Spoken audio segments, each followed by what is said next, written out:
Capítulo 6 Gladia. A moça à frente deles falou com um sorriso penoso. Eu sabia, Elijah, que quando tornasse a encontrá-lo, seria essa a primeira palavra que ouviria. Bailey encarou-a. Ela estava mudada.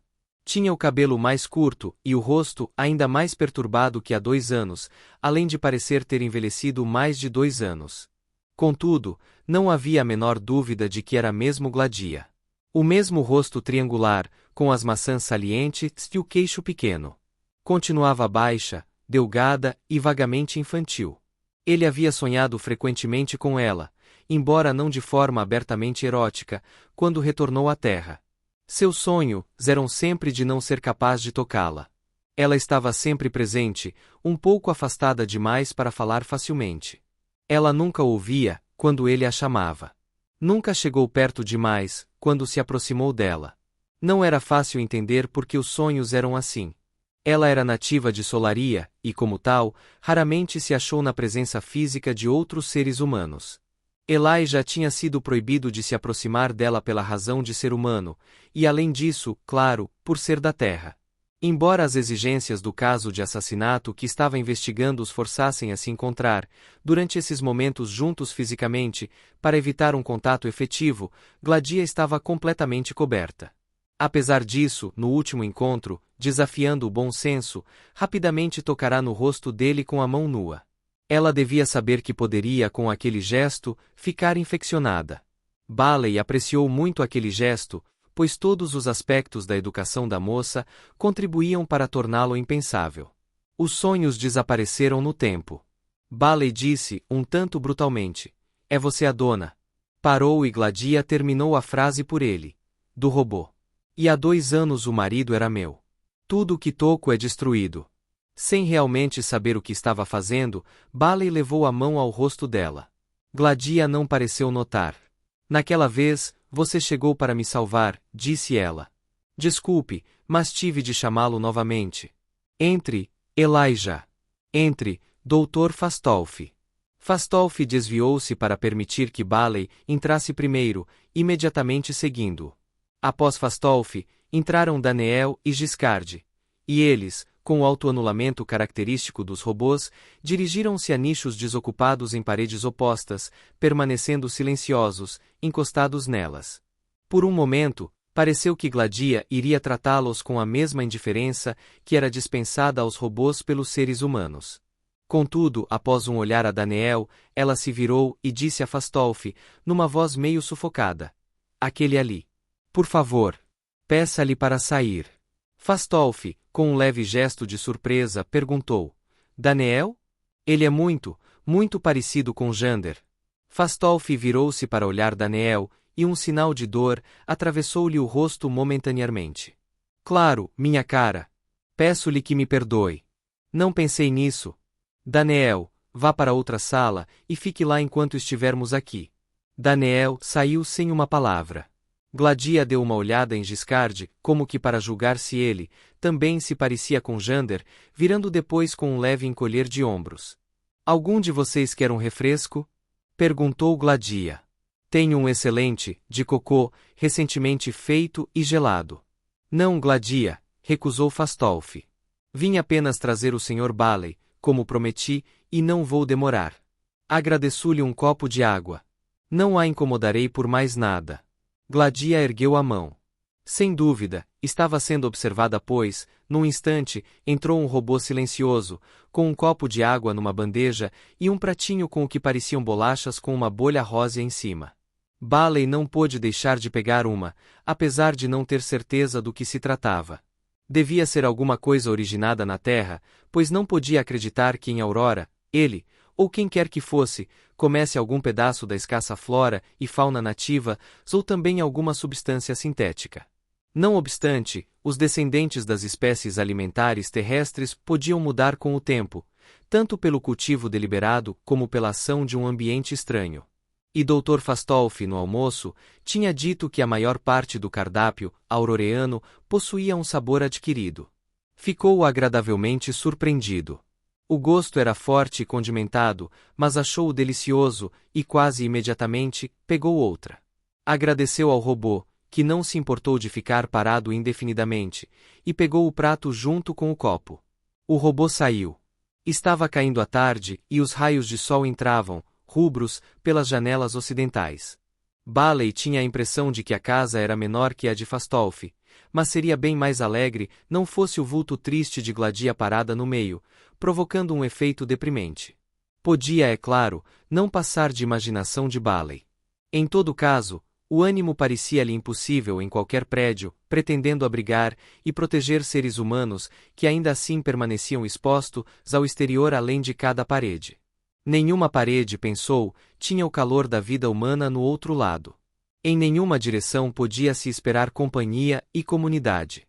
Do outro lado de cada parede, lado, alto e baixo, havia um mundo inanimado. Frio. Frio. E a frialdade envolveu o próprio Bailey quando tornou a pensar no dilema em que estava metido. Por um instante, o choque de tornar a encontrar Gladia o afastara de sua mente. Venha, disse Gladia. Sente-se, Elijah. Deve desculpar-me por não ser a mesma. Pela segunda vez, sou o centro de uma comoção planetária, e a primeira já foi mais que suficiente. Compreendo, Gladia. Por favor, não se desculpe, disse Bailey. Quanto ao senhor, caro doutor, não se considere como sobrando. Bem, Fastolf olhou para a faixa de tempo na parede. Ficarei um pouco mais, porém depois, minha cara, há trabalho a fazer, mesmo que o céu venha abaixo. Ainda mais que devo olhar para um futuro próximo, no qual talvez não possa mais trabalhar. Gladia pestanejou rapidamente, como se quisesse conter as lágrimas. Eu sei, Dr. Fastolf. O senhor está em grande complicação por causa do que aconteceu aqui e eu só pareço ter tempo para pensar em meu próprio aborrecimento. Farei o que puder para cuidar da minha situação, Gladia, replicou Fastolf, e não há necessidade de você sentir-se culpada a respeito. Talvez o Sr. Bailey seja capaz de ajudar-nos, tanto a você como a mim. Bailey franziu os lábios ao ouvir essas palavras e disse com voz surda: Eu não sabia, Gladia, que você estava metida nisso. Quem mais poderia estar? Falou a moça, com um suspiro. Você tem ou tinha a posse de Jander Panel? Não verdadeiramente posse. O Dr. Fastolf o alugara a mim. Então ele estava com você quando? Bailey hesitou sobre a forma de se exprimir. Morreu? Podemos dizer morreu. Não, não estava. E antes que pergunte, não havia ninguém em casa na hora. Eu estava só. Estou habitualmente só. Quase sempre. É a minha educação solariana, lembra? Claro, não é obrigatório. Vocês dois estão aqui e eu não me incomodo, muito. E se achava completamente só quando Jander morreu? Não se engana. Já disse, falou Gladia, parecendo um pouco irritada. Não, desculpe, Elijah. Sei que você precisa ter tudo dito e repetido. Eu estava só. Palavra. Porém havia robôs presentes. Ora, é claro. Quando digo só, quero me referir a não haver outros humanos presentes. Quantos robôs possui Gladia? Sem contar Jander. Gladia fez uma pausa como se os estivesse contando mentalmente, afinal falou. 20. 5 na casa e 15 fora. Os robôs andam livremente entre minha casa e a do Dr. Fastolf, também, e por isso não é possível avaliar, quando um robô é rapidamente visto em cada local, se é um dos meus ou um dos deles. Ah, disse Bailey, e como o Dr. Fastolf tem 57, significa que, se os juntarmos, há 77 robôs ao todo. Há ainda outra casa cujos robôs se misturem com os seus de maneira indistinguível. Não há outra casa perto, replicou Fastolf, que torne isso possível. Nem a prática de misturar robôs é verdadeiramente encorajada. Gladia e eu somos um caso especial porque ela não é auroreana e porque assumi a responsabilidade por ela. Mesmo assim. 77 robôs, disse Bailey. Sim, falou Fastolf, mas por que está dizendo isso? Por quê? Retrucou Bailey. Isso significa que o senhor tem 77 objetos móveis, cada um de forma vagamente humana, que está habituado a ver com o rabo do olho, sem dar maior atenção. Não é possível, Gladia, que se um ser humano verdadeiro tivesse penetrado na casa, com algum objetivo, você mal perceberia. Seria mais um objeto móvel, de forma vagamente humana, e você não prestaria atenção. Fastolf riu baixinho e Gladia, séria, balançou a cabeça. Elijah, disse ela, qualquer um pode dizer que você é terráqueo. Pode imaginar que algum ser humano, mesmo o Dr. Fastolf, se aproximasse de minha casa, sem que eu fosse informada pelos meus robôs. Posso ignorar uma forma móvel, julgando ser um robô, mas nenhum robô a ignoraria. Eu estava à sua espera agora, quando chegou, apenas porque meus robôs me informaram que você estava se aproximando. Não, quando Jander morreu, não havia nenhum outro ser humano na casa. A não ser você? A não ser eu. Como só havia eu em casa quando meu marido foi morto? Fastolf interferiu suavemente. Há uma diferença, Gladia. Seu marido foi assassinado com um instrumento rombudo. A presença física do criminoso era necessária, e se você fosse a única pessoa presente, seria sério. Neste caso, Jander foi posto fora de operação por um programa sutilmente inculcado. A presença física não foi necessária. Sua presença solitária aqui nada significa, especialmente uma vez que você não sabe como bloquear a mente de um robô humaniforme. Viraram-se ambos para Baley, Fastolf com ar inquisitivo, Gladia triste. Irritava Baley que Fastolf, cujo futuro era tão sombrio quanto o dele, encarasse tudo com bom humor. O que, na Terra faria que alguém risse como um idiota diante da situação? Pensou Baley, taciturno. Ignorância, disse Baley, sem pressa, pode nada significar. Uma pessoa pode não saber como chegar a determinado lugar, e pode alcançá-lo andando ao leu. Alguém pode ter falado com Jander, e completamente sem perceber, tocar o botão do congelamento mental. E as oportunidades disso? Perguntou Fastolf. O senhor é o especialista, Dr. Fastolf, e suponho que me dirá serem mínimas. Incrivelmente mínimas. Uma pessoa pode não saber como chegar a um determinado lugar, mas se o único caminho for uma série de cordas esticadas espalhadas em direções nitidamente variantes, quais as possibilidades de chegar lá, caminhando ao acaso, com os olhos vendados? As mãos de Gladia agitaram-se muito. Cerrou os punhos, como que para firmá-las, e pousou-as nos joelhos. Eu não fiz aquilo, acidente ou não. Eu não estava com ele quando aconteceu. Não estava. Falei com ele pela manhã. Ele estava bem, perfeitamente normal. Horas depois, quando o chamei, não apareceu. Saí à sua procura e encontrei-o no seu lugar de costume, parecendo normal. O problema era que não me respondia. Não deu a menor resposta. Desde então, nunca mais respondeu. Poderia alguma coisa que tenha dito a ele? Perguntou Baley. De passagem, ter produzido o congelamento mental apenas após tê-lo deixado, digamos, 1 hora mais tarde? Fastolf interferiu secamente. Impossível, Sr. Baley. Se o congelamento mental deve acontecer, acontece logo. Por favor, não atormente Gladia assim. Ela é incapaz de provocar deliberadamente um congelamento mental e impensável que o tenha feito acidentalmente. Não é impensável que tenha podido ser produzido por um desvio positrônico ocasional, como o senhor disse que pode ter sido. Não tão impensável. Ambas as alternativas são extremamente improváveis. Qual a diferença, em termos de improbabilidade? Enorme. Imagino que um desvio positrônico ocasional tenha probabilidade de 1 em 10 elevado a 12, que por defeito de construção, 1 em 10 elevado a 100. É apenas uma estimativa, porém razoável. A diferença é muito maior que a entre um único elétron e o universo inteiro, e em favor do desvio positrônico. Houve silêncio, por algum tempo. Dr. Fastolf, falou Baley, o senhor disse antes que não podia demorar. Já demorei demais. Ótimo. Então vai embora agora. Fastolf começou a levantar-se, mas então perguntou. Por quê? Porque desejo conversar com Gladia sozinho. Para atormentá-la? Preciso interrogá-la sem sua interferência. Nossa situação é séria demais para nos preocuparmos com polidez.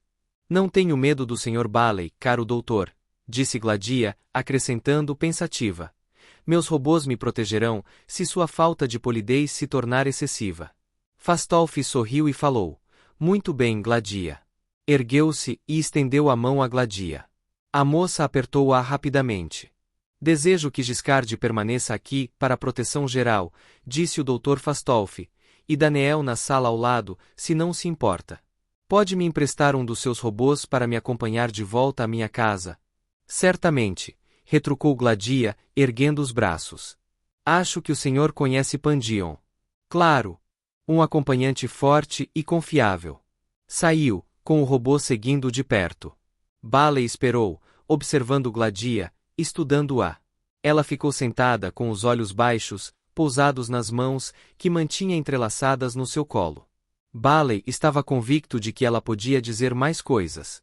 Não sabia como convencê-la a falar, porém de uma coisa mais tinha certeza. Enquanto Fastolf estivesse presente, Gladia não diria a verdade completa. Finalmente, Gladia ergueu os olhos, com o rosto parecendo o de uma garotinha.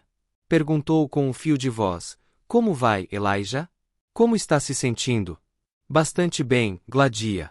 O Dr. Fastolf me disse, falou ela, que iria trazê-lo aqui a céu aberto e fazer com que você tivesse de esperar algum tempo na parte pior. Ah? E para quê? Pelo prazer?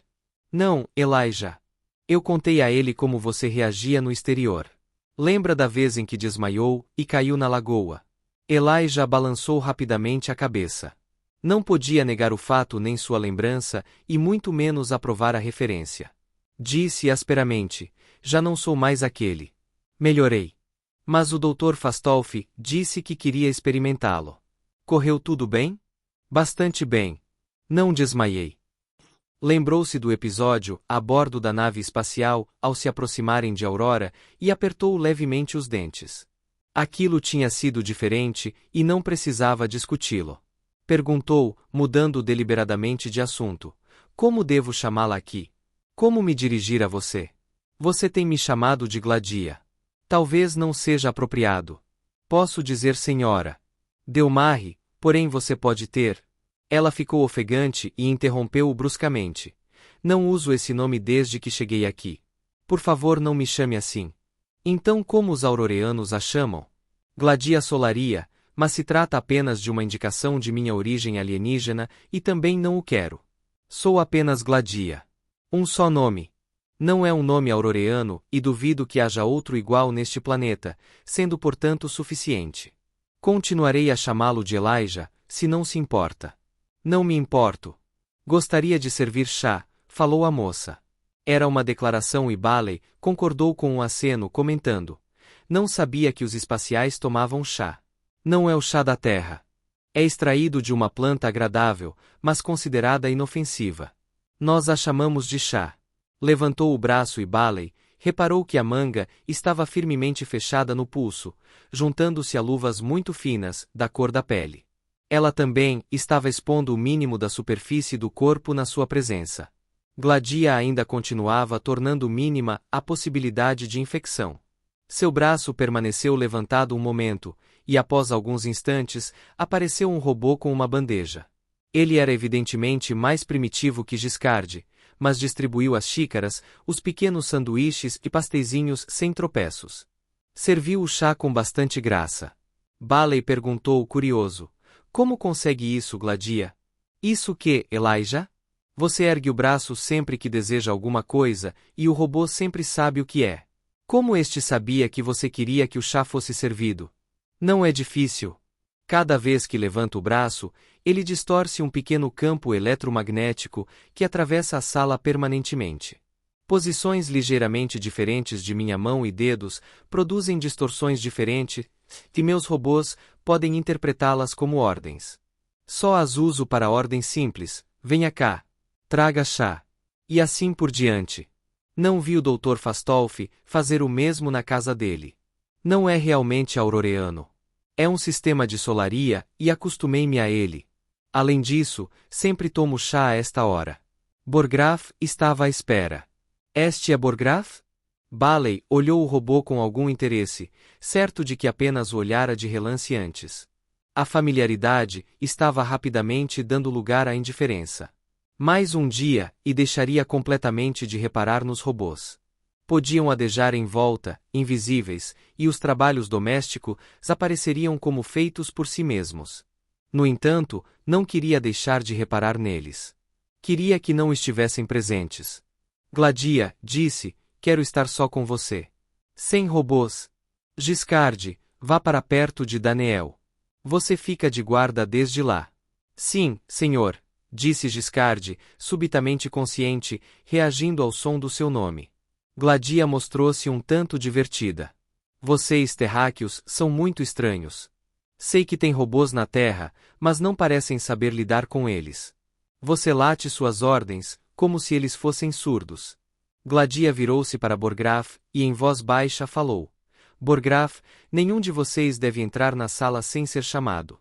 Não nos interrompam, a não ser por algum perigo claro e imediato. Sim, senhora, respondeu Borgraf.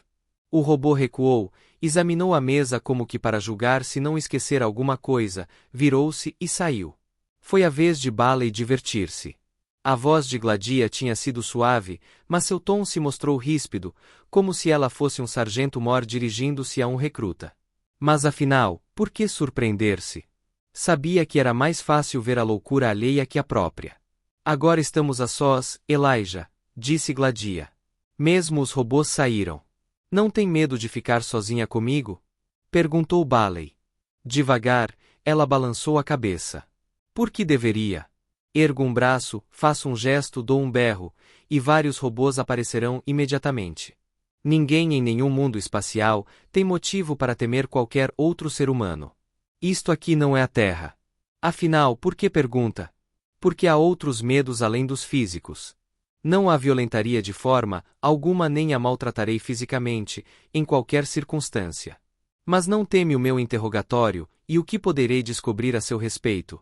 Lembreze também que não estamos em Solaria. Lá, simpatizei com você e me dediquei a demonstrar sua inocência. Em voz baixa, a moça perguntou: não simpatiza comigo agora?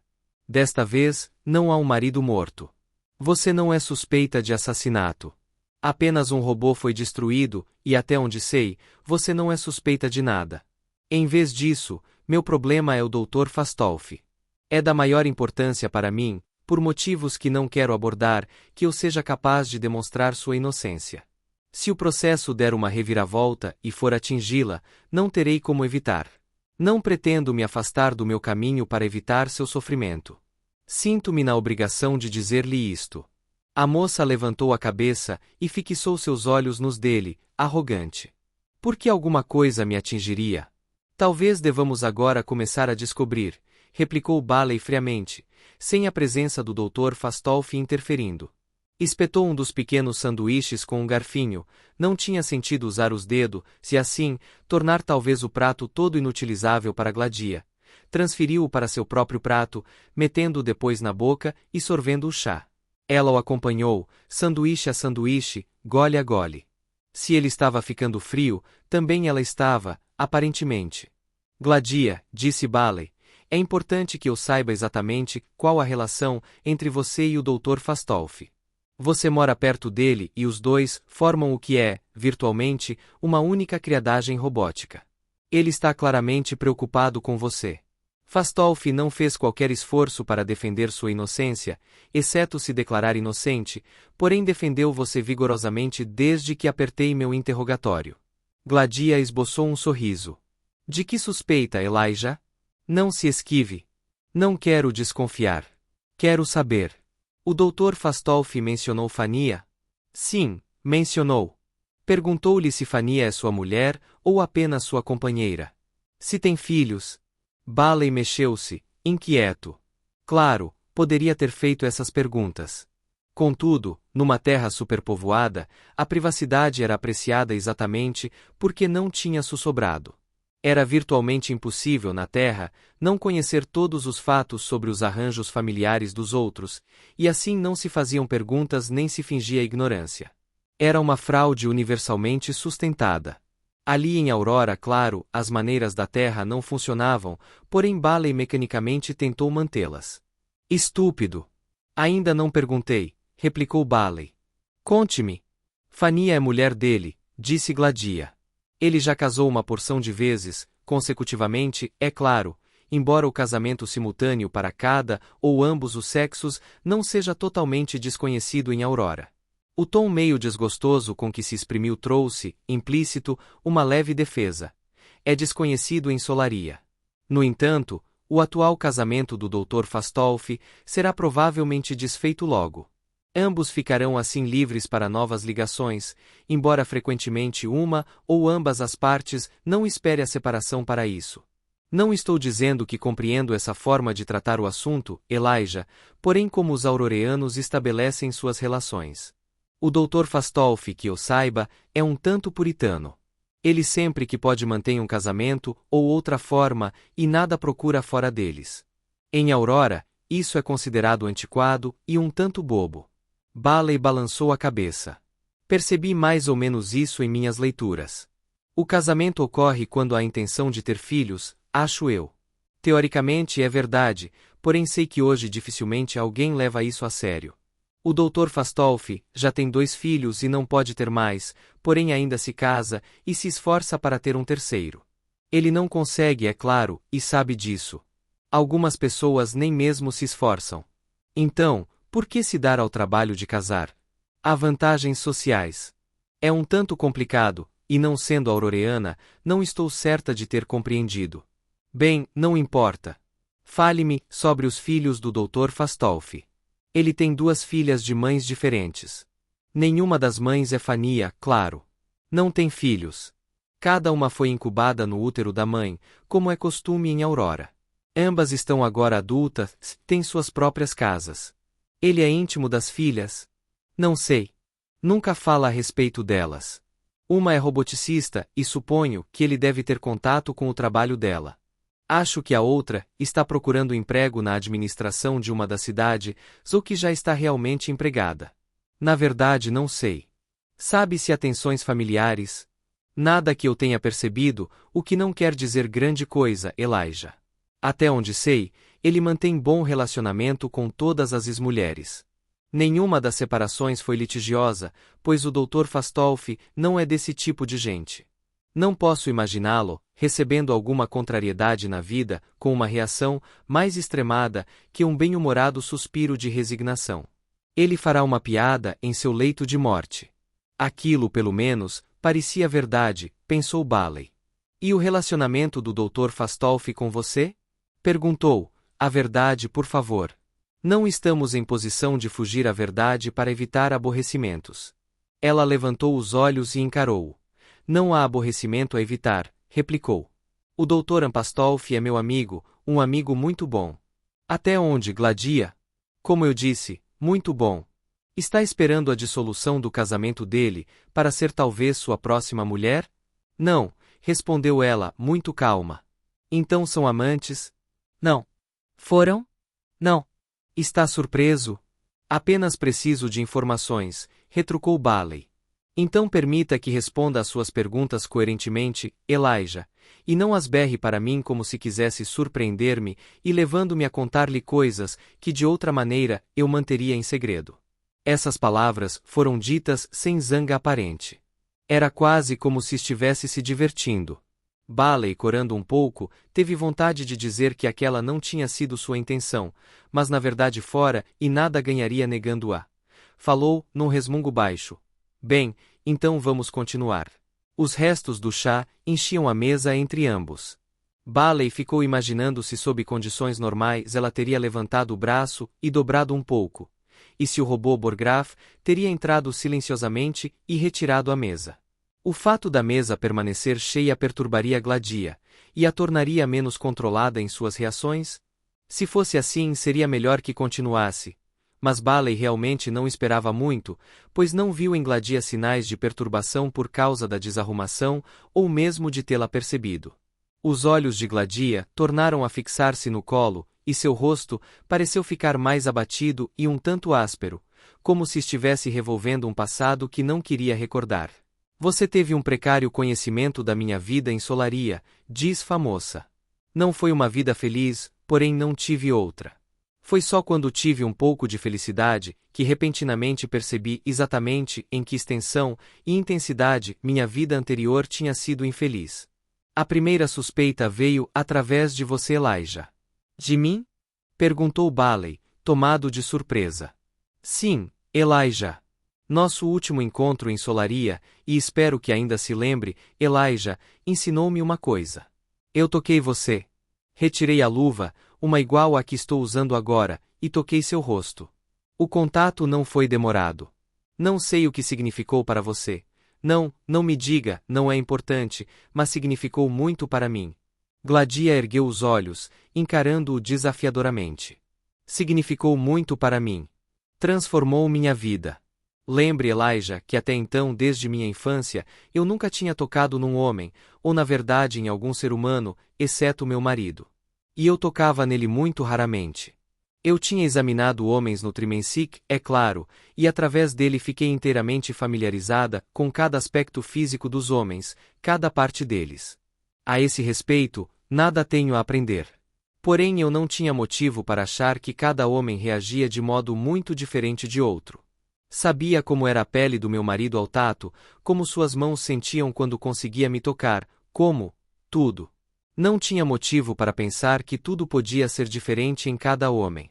Não havia prazer no contato com meu marido, porém por que deveria haver? Há algum prazer especial no contato dos meus dedos com esta mesa, exceto na medida em que posso apreciar sua suavidade física. O contato com meu marido era parte de um ritual fortuito que ele realizava, porque se esperava isso dele, e como bom solariano, passou a fazer de acordo com o calendário, com o relógio e pelo resto da vida, de acordo com o prescrito pela boa educação. Exceto que, num outro sentido, não era boa educação, pois apesar desse contato periódico ter como finalidade precisa a relação sexual, meu marido não desejava um filho e não estava interessado, acredito, em fazer um. E eu tinha muito medo dele para requerer um por iniciativa própria, como era meu direito. Quando me recordo, vejo que a experiência sexual foi superficial e mecânica. Nunca tive um orgasmo. Nenhuma vez. Soube que isso existia pela leitura, mas sua descrição apenas me deixou confusa, já que só podia ser encontrada em livros importados, pois os livros solarianos nunca tratavam de sexo, e por isso não podia confiar neles. Pensei que não passavam de metáforas exóticas. Nem pude experimentar, pelo menos com sucesso, o autoerotismo. Acho que masturbação é a palavra comum. Pelo menos ouvi essa palavra ser usada em Aurora. Em Solaria, lógico, nenhum aspecto sexual é jamais discutido e nenhuma palavra referente a sexo usada na sociedade educada. Nem há outra espécie de sociedade em Solaria. Por coisas que li eventualmente, fiz uma ideia de como se pode chegar à masturbação, e em várias ocasiões fiz tímidas tentativas de executar o que estava descrito. Não consegui. O tabu contra tocar a carne humana fez com que a minha própria se tornasse proibida e desagradável para mim. Podia esfregar a mão na anca, cruzar as pernas, sentir a pressão da coxa contra a coxa, mas eram toques casuais, sem serem olhados. Transformar a ação do toque num instrumento de prazer deliberado era diferente. Cada fibra do meu ser sabia que não devia ser feito, e uma vez que eu sabia disso, o prazer não vinha. E jamais me ocorreu, numa ocasião sequer, que poderia haver prazer em tocar, sob outras circunstâncias. Como poderia me ocorrer? Até que toquei em você naquele dia. Por que o fiz, não sei. Senti um impulso de afeto por você, por ter evitado que fosse acusada de assassina. E além disso, você não era proibido. Você não era solariano. Você não era, desculpe, completamente homem. Você era uma criatura da terra. Tinha a aparência humana, porém de vida breve e presa de infecção, coisa para ser posta de lado como semi-humano, no melhor dos casos. Assim, como tinha salvo minha vida e não era realmente humano, pude tocá-lo. E além disso, você me olhou não com a hostilidade e repugnância do meu marido, ou com a indiferença cuidadosamente estudada de alguém me vendo num Trimensic. Você estava ali palpável, e seus olhos eram amáveis e preocupados. Você realmente tremeu quando minha mão se aproximou do seu rosto. Eu vi. Por que não sei. O toque foi muito leve e não havia como a sensação física ser diferente da que seria se eu tivesse tocado meu marido ou outro homem qualquer. Ou talvez mesmo, qualquer outra mulher. Mas foi mais que uma sensação física. Você estava ali, aceitou e deu sinais de que o tinha aceito como afeto. E quando nossas peles, minha não seu rosto, entraram em contato, foi como se eu tivesse tocado numa chama suave que subisse pela minha mão e braço instantaneamente, incendiando-me toda. Não sei quanto tempo durou, não pode ter sido mais de 1 segundo ou 2, mas para mim o tempo parou. Alguma coisa tinha me acontecido como nunca acontecerá antes, e olhando para trás neste longo intervalo, quando aprendi a respeito, percebi que estive a ponto de sentir um orgasmo. Evitei demonstrá-lo. Bailey, não ousando olhá-la, balançou a cabeça. Bem, não demonstrei, continuou. Eu disse, obrigada, Elijah. Era pelo que você tinha feito por mim no caso da morte do meu marido. Mas foi muito mais para iluminar minha vida e me mostrar, sem mesmo saber o que era vida, abrir uma porta, revelar um caminho, mostrar um horizonte. O ato físico, nada era em si. Apenas um toque. Mas foi o começo de tudo. Sua voz morreu, e durante um momento, Gladia ficou calada, recordando. Depois com um dedo levantado. Não, não diga nada. Ainda não acabei. Eu tinha imaginado coisas antes, coisas muito vagas e indefinidas. Um homem e eu, fazendo o que eu e meu marido fazíamos, mas um tanto diferente, eu nem mesmo sabia diferente em que, e sentindo uma coisa diferente. Uma coisa que não podia imaginar, nem mesmo usando toda a minha imaginação. Eu poderia, compreensivelmente, atravessar toda a minha vida tentando imaginar o inimaginável, e poderia ter morrido como suponho que morrem as mulheres de Solaria. E os homens também, sem ter conhecimento após 3 ou 4 séculos. Ignorando eternamente. Tendo filhos, mas ignorando. Porém um toque em seu rosto me fez saber, Elijah. Não é fantástico? Você me ensinou o que eu posso imaginar. Não a mecânica, não o embotado e relutante tocar de corpos, mas uma coisa que eu jamais teria concebido como tendo tudo a ver com isso. O ir de um rosto, a fagulha num olho, a sensação de gentileza-bondade, uma coisa que nem mesmo posso descrever. Aceitação, a eliminação da terrível barreira entre indivíduos. Amor, suponho, uma palavra conveniente para englobar tudo isso e mais. Senti amor por você, Elijah, porque pensei que você pudesse também sentir por mim. Não digo que tenha me amado, mas me pareceu que podia. Nunca o tivera, embora na literatura antiga falassem nisso, sabia tanto o que queriam dizer como os homens nesses mesmos livros falavam de honra, e se matavam em nome dela. Eu aceitava a palavra, porém nunca extraí seu significado, mesmo hoje. Aconteceu o mesmo com amor, até tê-lo tocado. Depois disso pude imaginar, e vim para a aurora recordando você. Pensando em você e conversando incansavelmente com você na minha mente, supondo que em aurora eu iria encontrar 1 milhão de Elijahs. Parou um momento, absorta, e depois, repentinamente continuou. Não encontrei.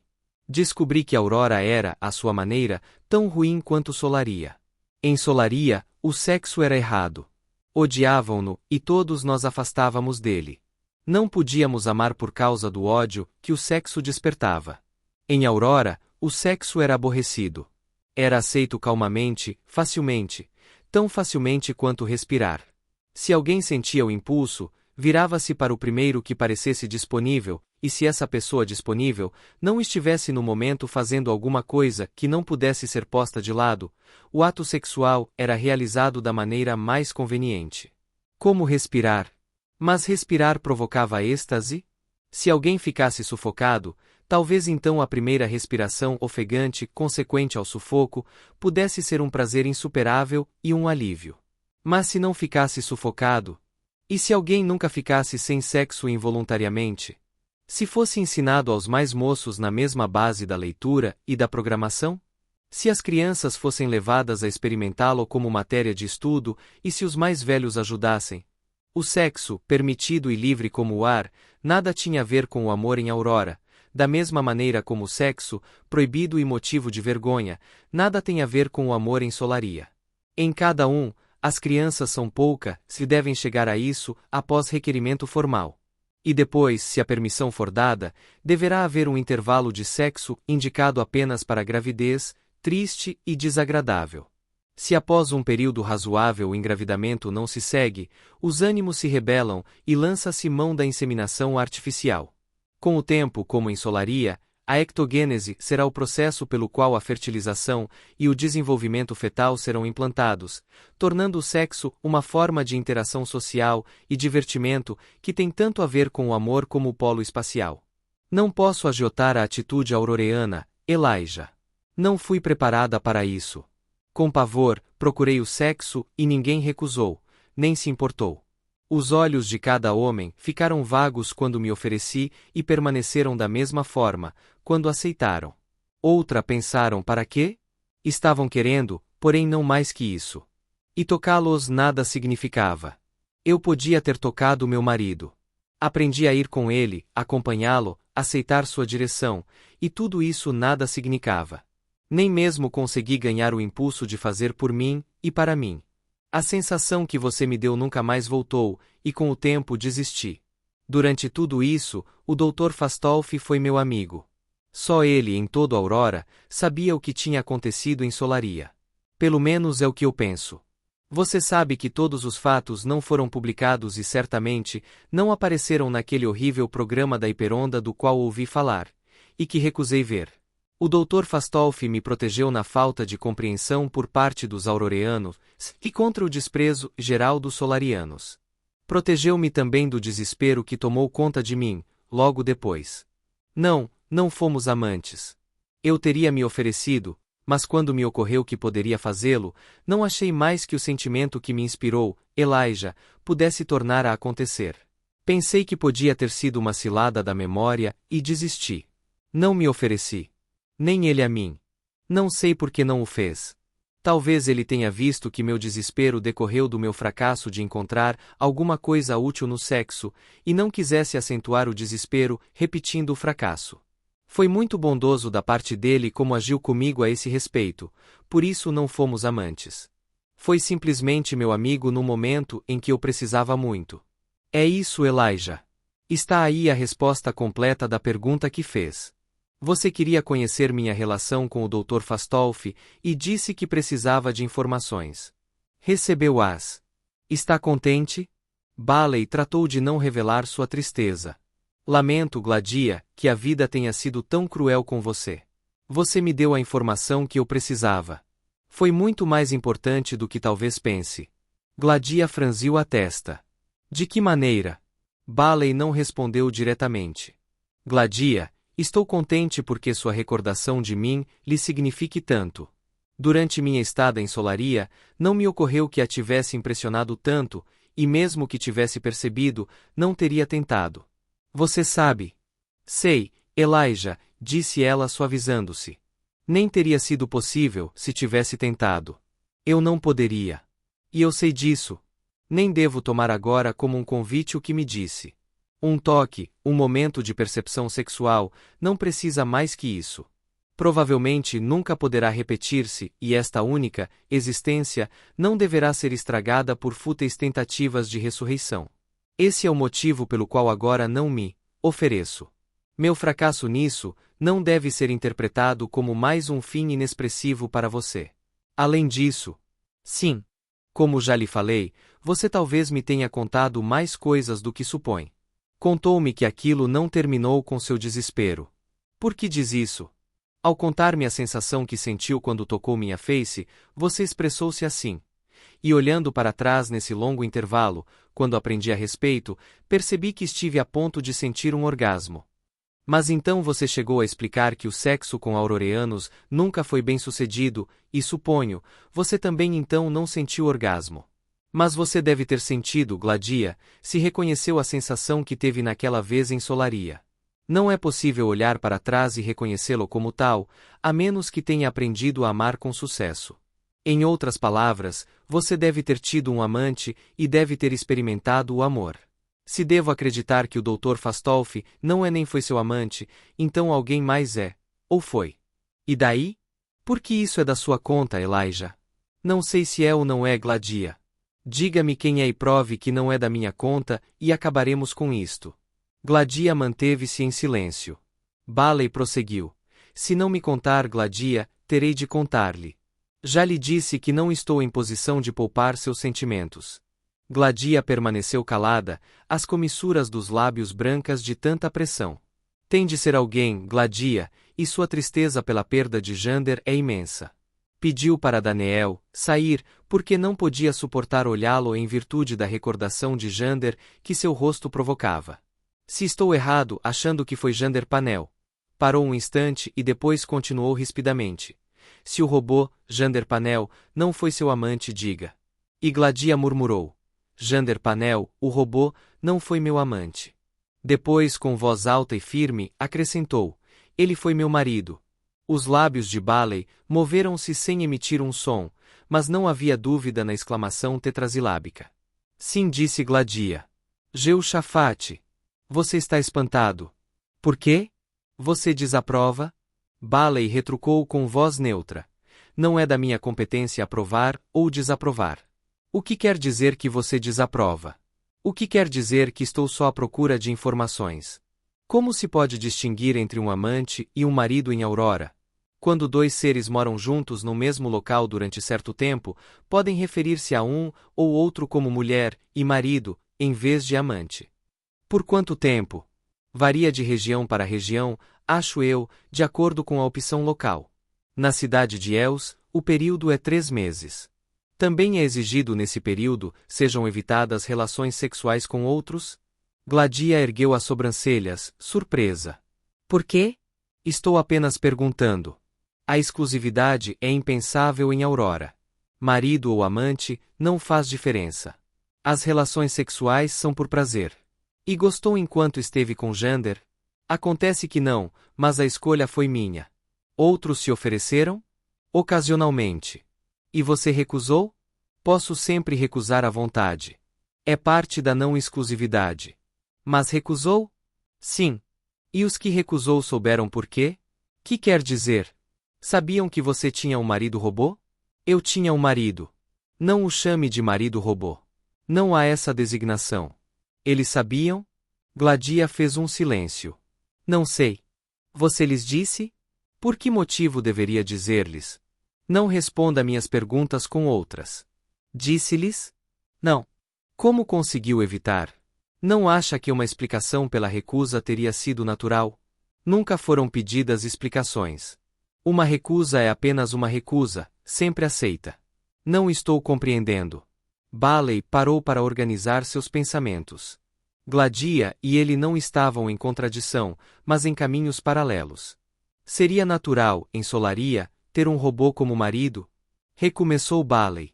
Isso seria impossível em Solaria, e eu jamais teria pensado nisso. Tudo era impensável em Solaria. E na Terra também, Elijah. Sua mulher tomaria um robô para marido? Isso é irrelevante, Gladia. Talvez, mas sua expressão é uma boa resposta. Você e eu não somos auroreanos, mas estamos em Aurora. Moro aqui há 2 anos e aceito seus costumes. Está dizendo que as relações sexuais entre humanos e robôs são comuns aqui em Aurora? Não sei. Apenas sei que são aceitas porque tudo é aceito quando se trata de sexo. Tudo que é voluntário, que proporciona satisfação mútua e não provoca dano físico a ninguém. Qual a diferença concebível que faz para alguém mais, como uma pessoa ou grupo de pessoas encontram satisfação? Alguém se importa com os livros que vejo, com os alimentos que como, com a hora em que deito ou acordo, se gosto de gatos ou detesto rosas? O sexo também é objeto de indiferença, aqui em Aurora. Em Aurora, repetiu Bailey. Mas você não nasceu em Aurora e não foi educada dessa maneira. Você acabou de me dizer que não conseguiu ajustar-se a essa verdadeira indiferença ao sexo, que agora estima. Anteriormente, você mostrou-se desgostosa com os casamentos múltiplos e a promiscuidade fácil. Se não disse aos que recusou porque agiu assim, pode ter sido porque, em qualquer recesso do seu ser, você estava envergonhada de ter Jander por marido. Você soube, ou desconfiou ou então simplesmente supôs, que isso era incomum mesmo em Aurora, e ficou envergonhada. Não, Elijah, não me diga que fiquei envergonhada. Se ter um robô como marido é incomum mesmo em Aurora, é porque robôs como Jander são incomuns.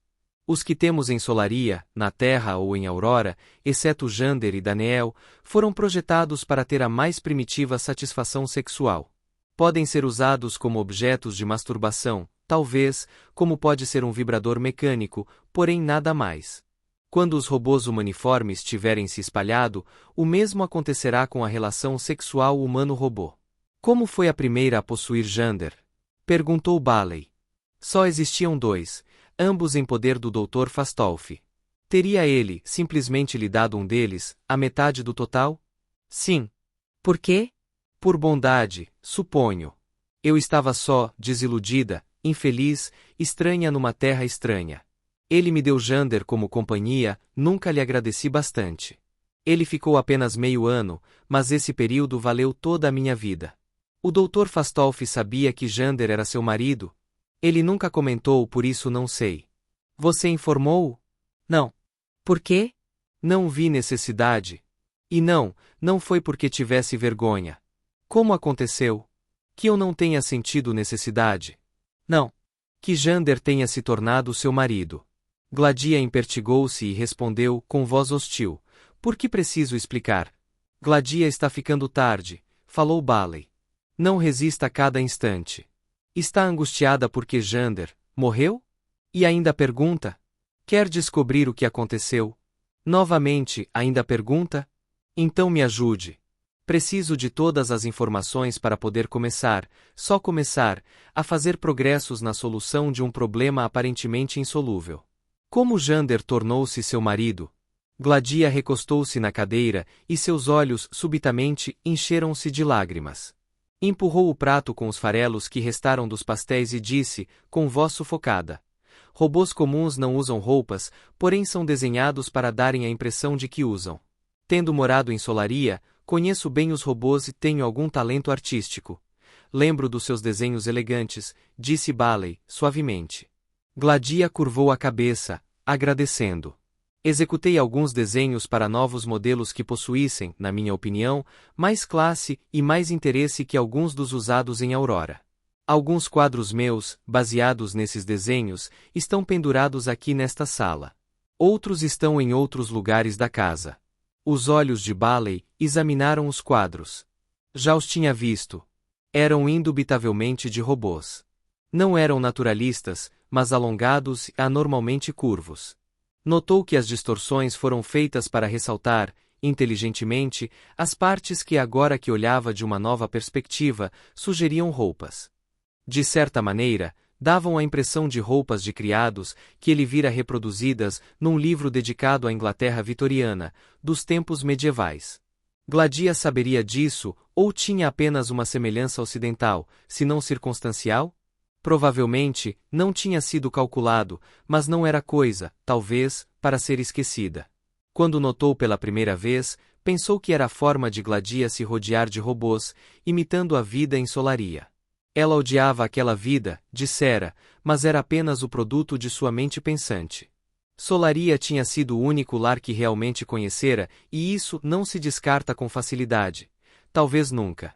E talvez também permanecesse um elemento de sua pintura, mesmo que suas novas ocupações lhe dessem um motivo mais plausível. Eu tive sucesso, a moça estava dizendo. Os fabricantes de robôs pagavam bem pelos meus desenhos e, em numerosos casos, robôs já prontos tiveram seu aspecto refeito de acordo com minhas instruções. Havia uma certa satisfação naquilo tudo que, em parte, compensava o vácuo emocional da minha vida. Quando Jander me foi dado pelo Dr. Fastolf, eu passei a ter um robô que, é claro, usava roupas comuns. O querido doutor teve de fato a grande bondade de me dar algumas mudas de roupa para Jander.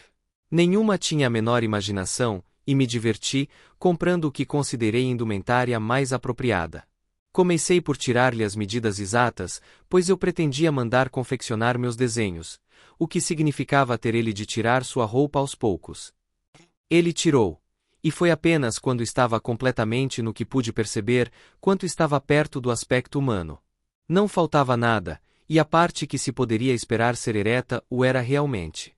Estava, de fato, sob o que, do ponto de vista humano, podia ser chamado de controle consciente. Jander podia endurecê-la ou não, à vontade. Ele me revelou isso, quando lhe perguntei se seu pênis era funcional. Eu estava curiosa a esse respeito. Não se esqueça de que, apesar dele parecer muito com um homem, eu sabia que era robô. Eu tinha uma certa dificuldade de tocar em homens, você sabe, e não duvidava de que isso desempenhasse um papel na minha incapacidade de ter relações sexuais satisfatórias com auroreanos. Porém aquele não era homem, e eu tinha convivido com robôs minha vida toda. Podia tocar em Jander à vontade. Não levei muito tempo para perceber que tinha prazer em tocá-lo, e o robô não precisou muito para ver que eu gostava. Ele era um robô perfeitamente afinado, que seguia estritamente as 3 leis da robótica. Deixar de dar prazer, quando podia, correspondia a desapontar. E o desapontamento significava causar dano, e ele não poderia fazer isso a um ser humano. Tomou cuidados infinitos, portanto, para me alegrar, e como vi nele o desejo de dar prazer, coisa que nunca vi nos homens auroreanos, fiquei realmente feliz e por fim descobri de modo pleno, creio, o que era um orgasmo. Ficou assim, totalmente feliz? Perguntou Bailey. Com Jander? Claro. Totalmente. Nunca brigou? Com Jander? Como poderia? Seu único objetivo, sua única razão de vida, era me satisfazer. E isso não a perturbou? Ele só a satisfez porque também sentia prazer. Qual o motivo de alguém fazer alguma coisa, a não ser porque também quer? E você nunca sentiu a necessidade de tentar o verdadeiro? Tentar os auroreanos, depois de ter aprendido a ter orgasmo? Teria sido um substituto insatisfatório. Eu só queria Jander. E agora você entende o que perdi. A expressão normalmente séria de Bailey tornou-se solene. Compreendo, Gladia, replicou. Se a fiz sofrer antes, perdoe-me por favor, pois não tinha entendido direito. Porém, ela estava chorando e Bailey esperou, incapaz de dizer mais alguma coisa, incapaz de pensar numa forma razoável de consolar. Finalmente, Gladia sacudiu a cabeça, enxugou os olhos com as costas da mão e suspirou. Há mais alguma coisa? Com ar de desculpas, Bailey disse. Algumas perguntas sobre outro assunto e depois deixarei de aborrecê-la. Acrescentou precavidamente. Por enquanto. O que é? Gladia parecia cansadíssima. Sabe que a gente que pensa ser o Dr. Fastolf, o autor do assassinato de Jander? Sei. Sabe que o próprio Dr. Fastolf admite que só ele possui a capacidade de matar Jander da maneira como foi feito? Sei. O próprio caro doutor me disse. Muito bem, Gladia. Você acha que o Dr. Fastolf matou Jander? A moça ergueu os olhos para ele, súbita e asperamente, e depois retrucou zangada. Claro que não. Por que faria isso? Jander era dele, para começar, e o doutor cuidava-o muito. Você não conhece o caro Dr. Fastolf como eu, Elijah. É uma pessoa amável que não magoaria ninguém, e nunca um robô. Supor que quisesse matar é como imaginar que uma pedra pudesse cair para cima. Não tenho mais perguntas, Gladia, e a única outra coisa que tenho de fazer aqui no momento é ver Jander, o que resta dele, se você me permitir. Ela voltou a ficar desconfiada e hostil. Por quê? Por quê? Gladia. Por favor. Não creio que sirva para alguma coisa, mas preciso ver Jander e confirmar que de nada adiantou vê-lo. Procurarei não ofender sua sensibilidade. Gladia levantou-se. Seu vestido, muito simples, tendo apenas uma barra, não era preto, como teria sido na terra, mas de uma cor neutra, sem reflexos. Bailey, que não era especialista em moda, achou ser muito apropriado ao luto. Venha, murmurou a moça. Bailey atravessou com Gladia várias peças, cujas paredes brilhavam pouco. Em uma ou duas ocasiões, percebeu um movimento que julgou tratar-se de um robô saindo rapidamente do caminho, pois tinham recebido ordens de não aparecerem. Passando por um corredor e depois, subindo um lance de escada, chegaram a um cubículo, no qual uma parte da parede brilhava para fazer o efeito de refletor. Havia uma cama de armar, uma cadeira, e nada mais. Este era o quarto dele, disse Gladia. Depois, como que respondendo a um pensamento de Bailey, prosseguiu. Era tudo o que precisava. Eu o deixava só a maior parte do tempo possível, o dia inteiro se pudesse. Jamais quis ficar cansada dele. Balançou a cabeça. Hoje gostaria de ter ficado com ele cada segundo. Eu não sabia que nossa vida em comum iria ser tão curta. Aqui está ele. Jander estava deitado na cama, e Bailey examinou-o atentamente. O robô fora coberto com um tecido macio e brilhante. A parede refletor lançava seu brilho sobre a cabeça de Jander, que se mostrava tranquila e quase inumana em sua serenidade. Os olhos continuavam arregalados, mas sem vida e embaçados. Parecia muito com Daniel, justificando amplamente o mal-estar de Gladia diante dele. A coberta deixava à mostra os ombros e pescoço nus. O Dr. Fastolf o examinou? Perguntou Bailey. Sim, completamente. Procurei-o desesperada, e se o tivesse visto correr para cá, sua preocupação, seu sofrimento, o pânico, você jamais pensaria que ele pudesse ser responsável. Nada pôde fazer. Jander está nu? O Dr. Fastolf teve de retirar-lhe a roupa para o exame completo. Não valia a pena tornar a vesti-lo. Gladia, permite que retire a coberta. É preciso? Não quero que me acusem de ter deixado de ver alguma coisa evidente no exame. Você poderá talvez descobrir alguma coisa não vista pelo Dr. Fastolf? Nada, Gladia, porém necessito saber que não há nada a ser descoberto por mim. Coopere, por favor. Bem, nesse caso continue, mas por favor, quando acabar torne a pôr a coberta exatamente como estava. Virou-se de costas para Bailey e Jander, apoiou o braço esquerdo na parede e encostou a testa nele. Estava silenciosa e imóvel, porém Bailey sabia que a moça chorava novamente. O corpo não era talvez muito humano. A musculatura era um tanto simplificada e meio esquemática. Mas todas as suas partes estavam lá: mamilos, umbigo, pênis, testículos, pelos púbicos, etc. Até mesmo pelos finos e raros no peito. Quantos dias tinham decorrido da morte de Jander? Bailey espantou-se por não saber, mas tinha acontecido pouco antes de sua viagem à Aurora ter começado. Já se passará uma semana, e não havia sinal de decomposição, tanto visualmente como pelo olfato. Uma clara diferença robótica. Bailey hesitou, mas depois meteu um braço sob as costas de Jander e outro sob os quadris. Não lhe ocorreu pedir a ajuda de Gladia, teria sido impossível. Levantou-o e, com alguma dificuldade, virou-o, sem tirá-lo da cama. A cama rangeu. Gladia devia ter percebido o que ele estava fazendo, pois não se voltou. Apesar de não ter oferecido ajuda, também não protestou. Bailey retirou os braços. Jander permanecia quente ao toque. Presumivelmente, a unidade de energia continuava a manter uma coisa tão simples como a temperatura, mesmo com o cérebro desativado. O corpo também estava firme e elástico ao tato. Presumivelmente, jamais passaria pelo estágio análogo ao rigor mortis. Um braço estava agora caído para fora da cama, pendente de uma forma quase humana. Bailey pegou-o suavemente e largou-o. Ele balançou ligeiramente de um lado para outro e depois parou. Bailey dobrou-lhe uma das pernas, examinando um pé e depois o outro. As nádegas tinham sido perfeitamente modeladas se havia até 1 ano. Bailey não se pôde livrar de uma sensação de mal-estar. Não abandonava a ideia de que estava violando a privacidade de um ser humano.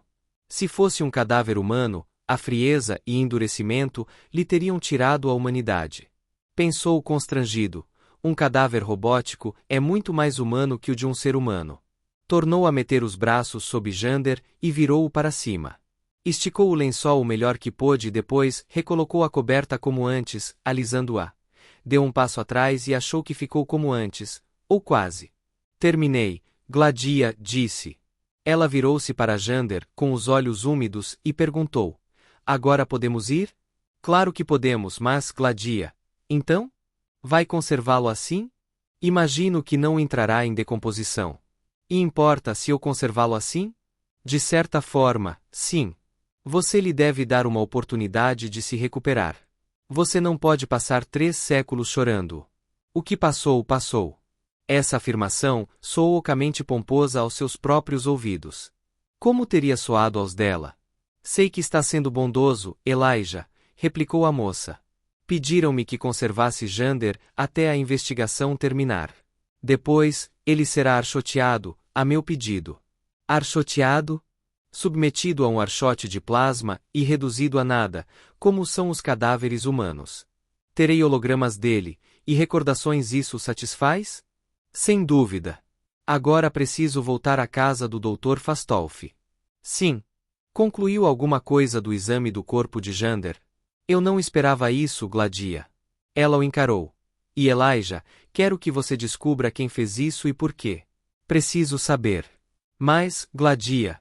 Ela sacudiu violentamente a cabeça, como que afastando tudo o que não queria ouvir. Sei que você é capaz. Capi, e Tulo, 7. Novamente Fastolf. Baley saiu da casa de Gladia para o pôr do sol e virou-se para o que julgou dever ser o horizonte oeste, dando com o sol de aurora, de um escarlate vivo, encimado por faixas finas de nuvens rosadas num céu verde-maçã. Jeoshafate, murmurou. O sol de aurora, evidentemente mais frio e laranja que o da terra, acentuava a diferença de cenário, quando sua luz passava pela maior espessura de aurora. Daniel estava atrás dele, Giscard, como antes, bem na frente. Daniel falou em seu ouvido. Está sentindo-se bem, colega Elijah? Muito bem, replicou Baley, satisfeito consigo mesmo. Estou lidando bem com o exterior, Daniel. Posso até admirar o poente. Ele é sempre assim?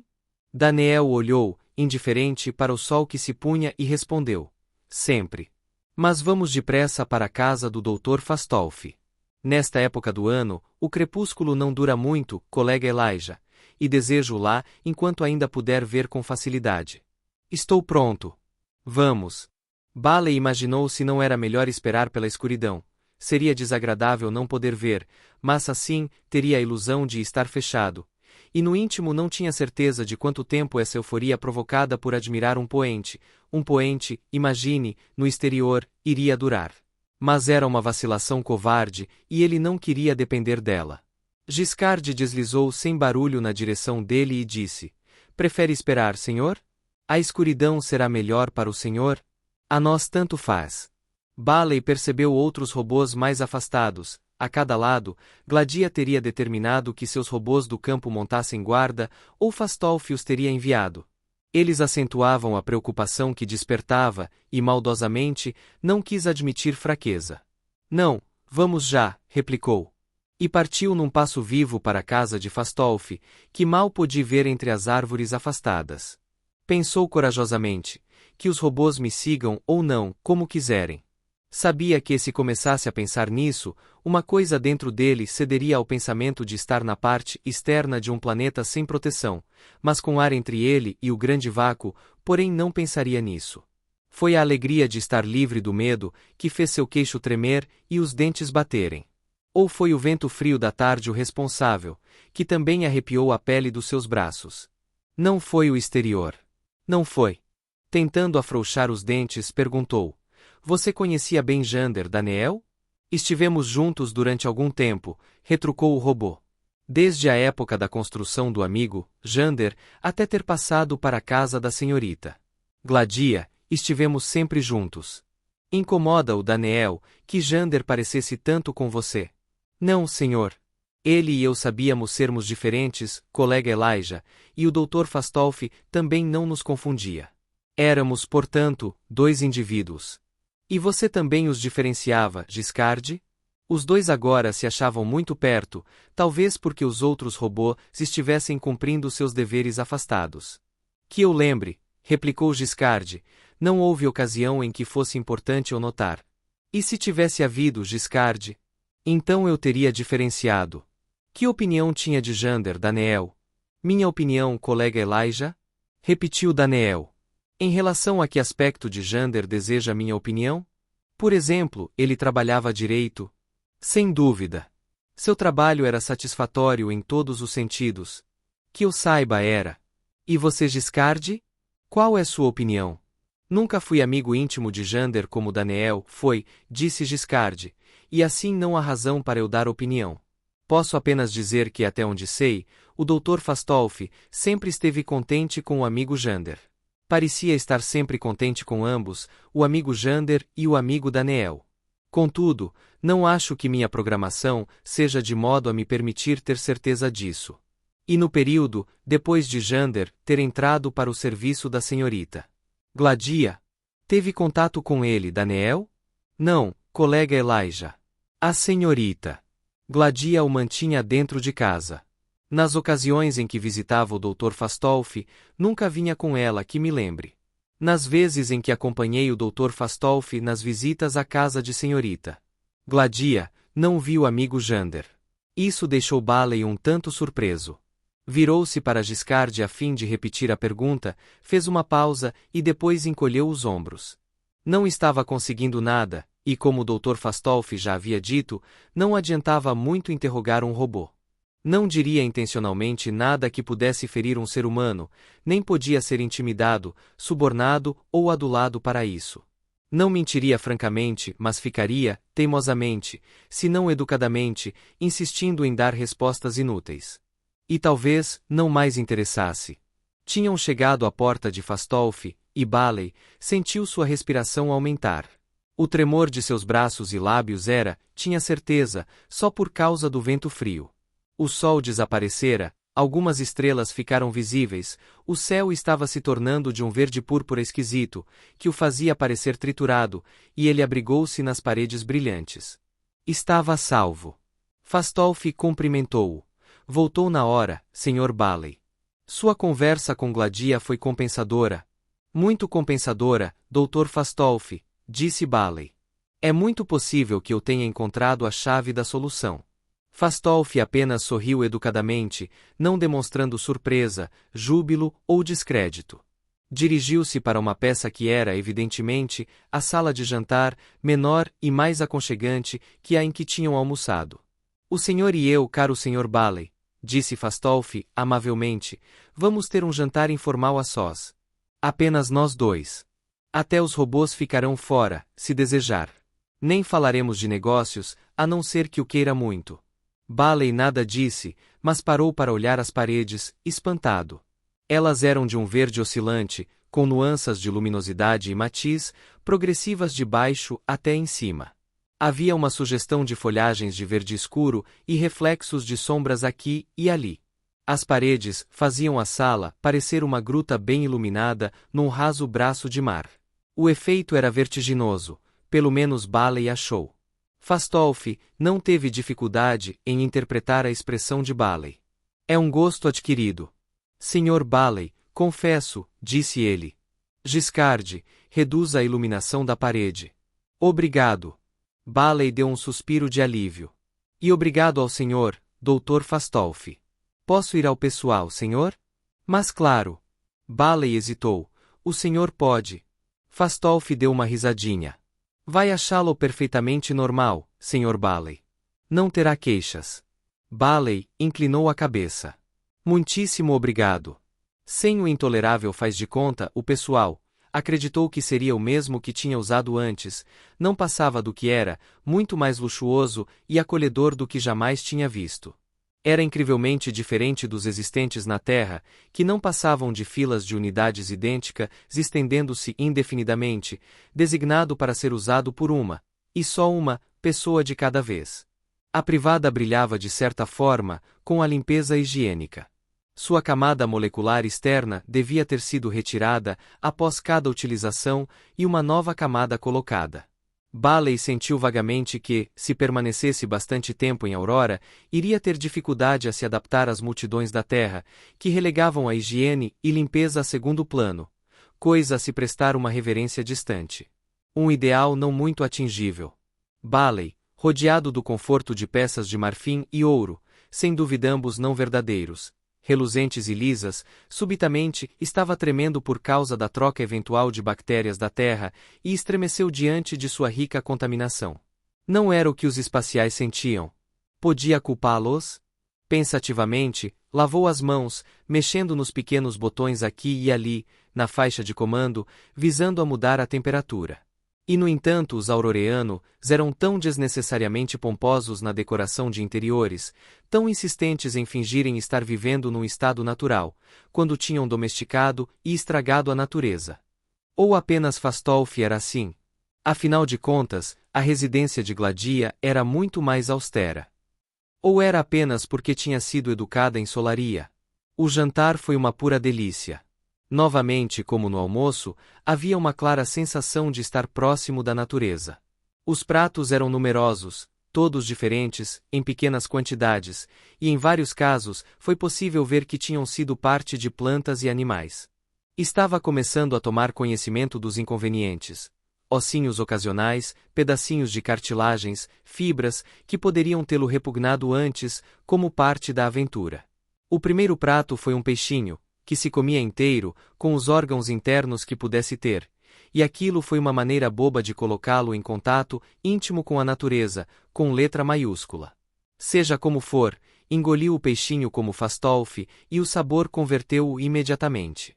Nunca havia provado coisa igual. Era como se tivesse saboreado brotos subitamente inventados e inseridos em sua língua. O paladar mudava de prato para prato, e alguns eram claramente estranhos e não totalmente agradáveis, mas achou que não tinha importância. A sensação de um gosto diverso, de diferentes gostos diversos, a conselho de Fastolf, bebeu um gole de água levemente perfumada entre os pratos, era o que importava, e não o detalhe interno. Procurou não engolir depressa, nem concentrar a atenção completamente nos alimentos, nem lamber o prato. Desesperadamente, continuou a observar e imitar Fastolf, ignorando os olhares simpáticos, mas claramente divertidos do outro. Espero, disse Fastolf, que tenha gostado. É muito bom, tratou Bailey de afirmar. Por favor, não se force a uma polidez inútil. Não coma qualquer coisa que lhe pareça estranha ou intragável. Mandarei servir o que o senhor quiser em substituição. Não há necessidade, Dr. Fastolf. Tudo está bastante satisfatório. Ótimo! Apesar de Fastolf ter proposto comer sem a presença de robôs, haviam para servir. Fastolf, acostumado a isso, provavelmente nem reparou, pensou Bailey, que nem tocou no assunto. Como era esperado, o robô ficou silencioso e suas maneiras impecáveis. Sua libré parecia ter sido copiada de dramas históricos que Bailey tinha visto na Hiperonda. Só ao ser olhada muito de perto é que alguém podia ver como a indumentária era uma ilusão de luz, e como o exterior do robô era de metal liso, e nada mais. O exterior do garçom foi desenhado por Gladia? Perguntou Bailey. Foi, replicou Fastolf, evidentemente satisfeito. Como Gladia, ficará contente ao saber que o senhor reconheceu o toque dela. Ela é boa, não acha? Seu trabalho vem ganhando popularidade e ela ocupa um lugar útil na sociedade auroreana. A conversa durante a refeição foi agradável, mas sem importância. Bailey não teve pressa em falar de negócios e, de fato, preferiu ficar muito tempo silencioso enquanto saboreava a refeição e deixando ao seu inconsciente, ou que faculdade ocupou o lugar, na ausência de um pensar efetivo, decidir como entrar no assunto que lhe parecia agora ser o ponto central do problema Jander. Fastolf assumiu de certa forma a iniciativa dizendo: E agora que mencionou Gladia, Sr. Bailey, posso perguntar-lhe o que aconteceu, que o senhor chegou na casa dela bastante desesperado e voltou quase alegre e dizendo ter talvez conseguido a chave de tudo. Soube alguma coisa nova, e talvez inesperada, em casa de Gladia? De fato, replicou Bailey, distraído. Mas estava perdido na sobremesa, que não podia reconhecer absolutamente e da qual, depois que um desejo em seus olhos tinha servido para inspirar o garçom, lhe foi servida mais um pouco. Estava farto. Nunca na vida tinha gostado tanto do ato de comer, e pela primeira vez sentiu os limites fisiológicos que tornavam impossível comer indefinidamente. Ficou um tanto envergonhado por isso. E o que descobriu de novo e inesperado? Perguntou Fastolf, com paciência. Presumivelmente, uma coisa que eu mesmo não sei? Talvez. Gladia me disse que o senhor deu-lhe Jander há cerca de meio ano. Fastolf balançou a cabeça. Eu sabia disso. De fato, dei. Por quê? Perguntou Bailey, ríspido. O ar amistoso do rosto de Fastolf desapareceu devagar. Depois respondeu: Por que não? Não sei por que não, Dr. Fastolf, disse Bailey. Não me interessa. Minha pergunta é: por quê? Fastolf sacudiu levemente a cabeça e ficou calado. Dr. Fastolf, continuou Bailey, estou aqui para esclarecer o que parece ser uma grande encrenca. Nada do que o senhor fez, nada, tornou as coisas simples. Pelo contrário, o senhor parece ter prazer em mostrar-me como a situação é grave e em destruir toda a especulação que eu possa oferecer com uma possível solução. Ora, não espero que outros respondam minhas perguntas. Não tenho posição oficial neste mundo e nem o direito de fazer perguntas, para não dizer forçar respostas. Com o senhor, porém, é diferente. Estou aqui a seu pedido, tentando salvar sua carreira e a minha, e de acordo com sua opinião a respeito, estou procurando livrar a Aurora e a Terra também. Assim sendo, espero que responda minhas perguntas total e verdadeiramente. Por favor, não adote táticas protelatórias, como me perguntando por que não quando eu pergunto por quê. Agora, mais uma vez, e pela última, por quê? Fastolf estendeu os lábios e ficou triste. Desculpe, Sr. Bailey. Se hesitei em responder, foi porque, olhando para trás, não me pareceu haver um motivo bastante dramático. Gladia Delmarre, ela não quer que usem seu sobrenome. Gladia é uma estrangeira neste planeta, sofreu experiências dramáticas no seu planeta de origem, como sabe, e traumáticas neste, como talvez não saiba. Sei. Por favor, seja mais direto. Bem, então senti pena dela. Gladia estava só e Jander, pensei, poderia fazê-la sentir-se menos solitária. Pena dela? Exatamente. São amantes? Foram? Não, absolutamente não. Não tentei. Nem ela. Por quê? Ela lhe disse que tínhamos sido amantes? Não, não disse, porém preciso de confirmação, seja como for.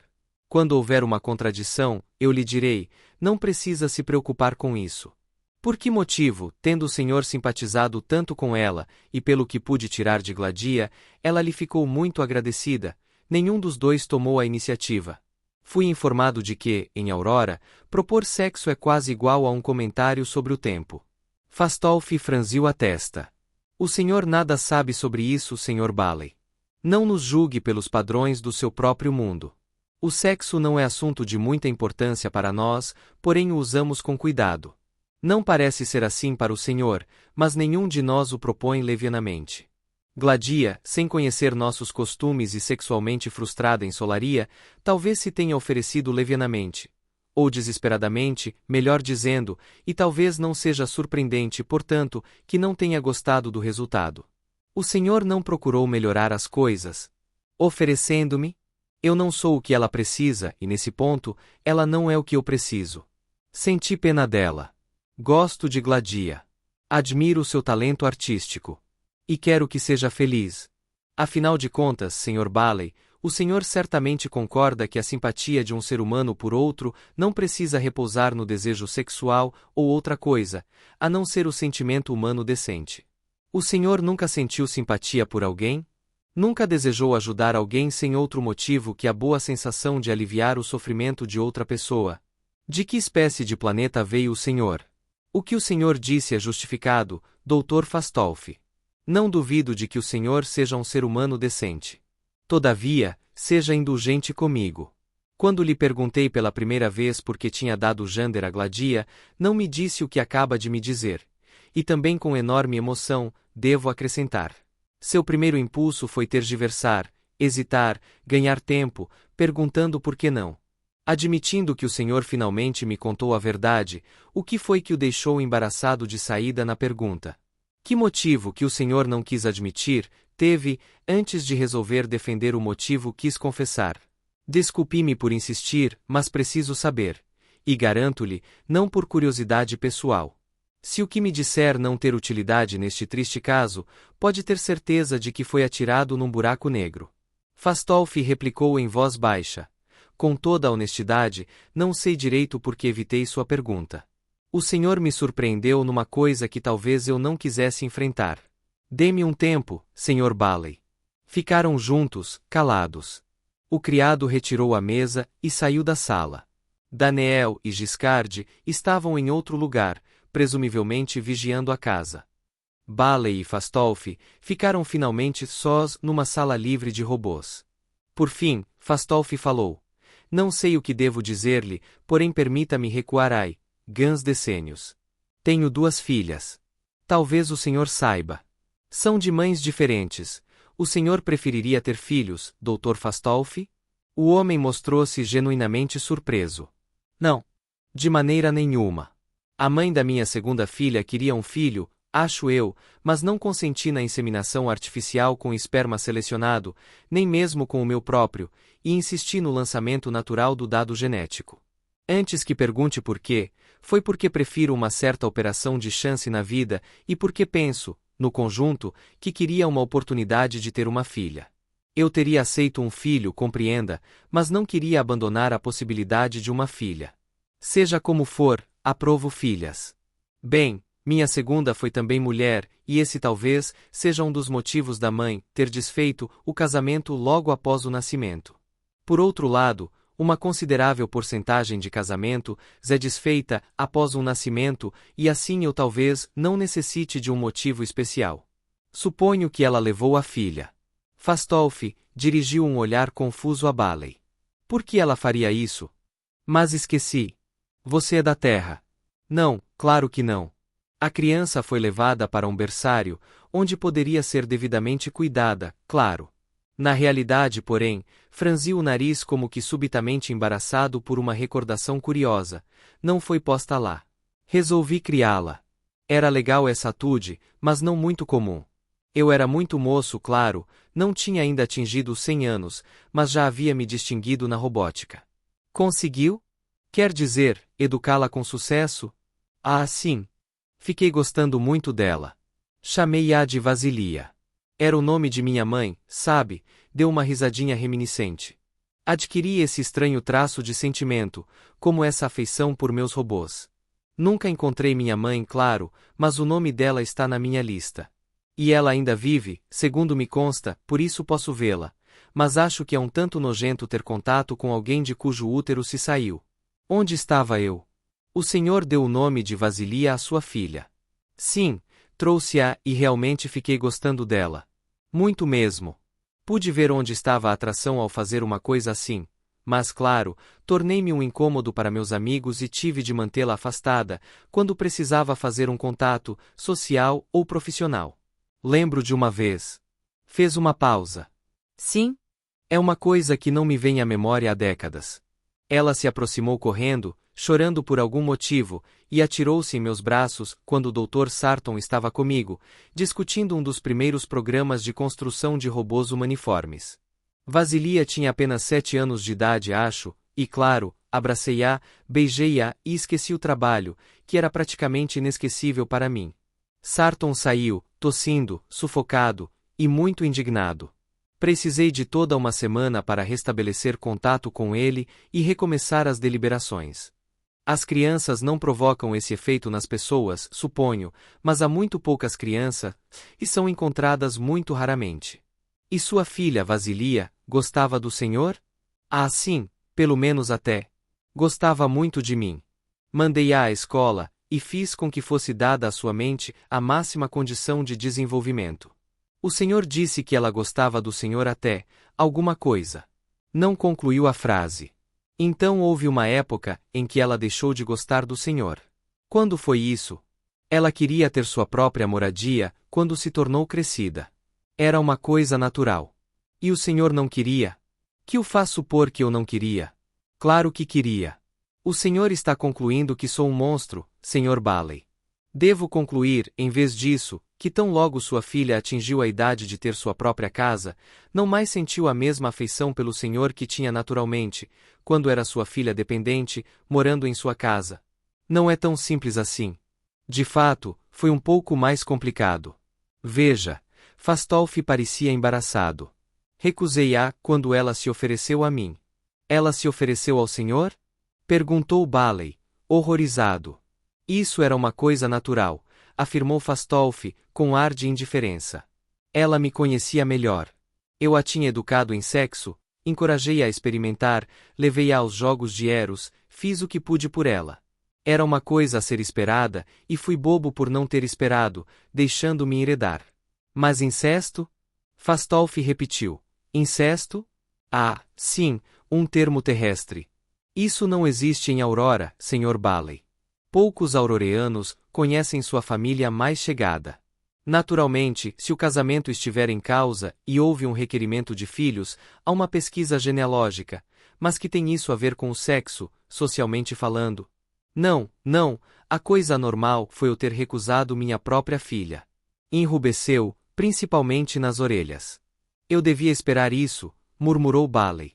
Não tenho motivos decentes para isso também, pelo menos nenhum que pudesse explicar a Vasilia. Foi criminoso de minha parte não ter previsto aquilo, e poder preparar uma base para uma rejeição racional de alguém tão jovem e inexperiente, se fosse necessário, que não a magoasse e a submetesse a uma dolorosa humilhação. Estou de fato insuportavelmente envergonhado por ter assumido a responsabilidade incomum de ter recolhido uma criança, apenas para submetê-la a essa experiência desagradável. Pareceu-me que podíamos continuar nossa relação de pai e filha, como amigo e amiga, porém ela não desistiu. Por mais que eu a recusasse, não importando o carinho que eu usasse, as coisas pioraram entre nós. Até que finalmente, ela quis sua própria casa. A princípio me opus, não porque não quisesse que ela não tivesse uma, mas porque eu queria restaurar nossa amizade antes que partisse. Nada adiantou. Foi talvez o período de minha vida em que mais me esforcei.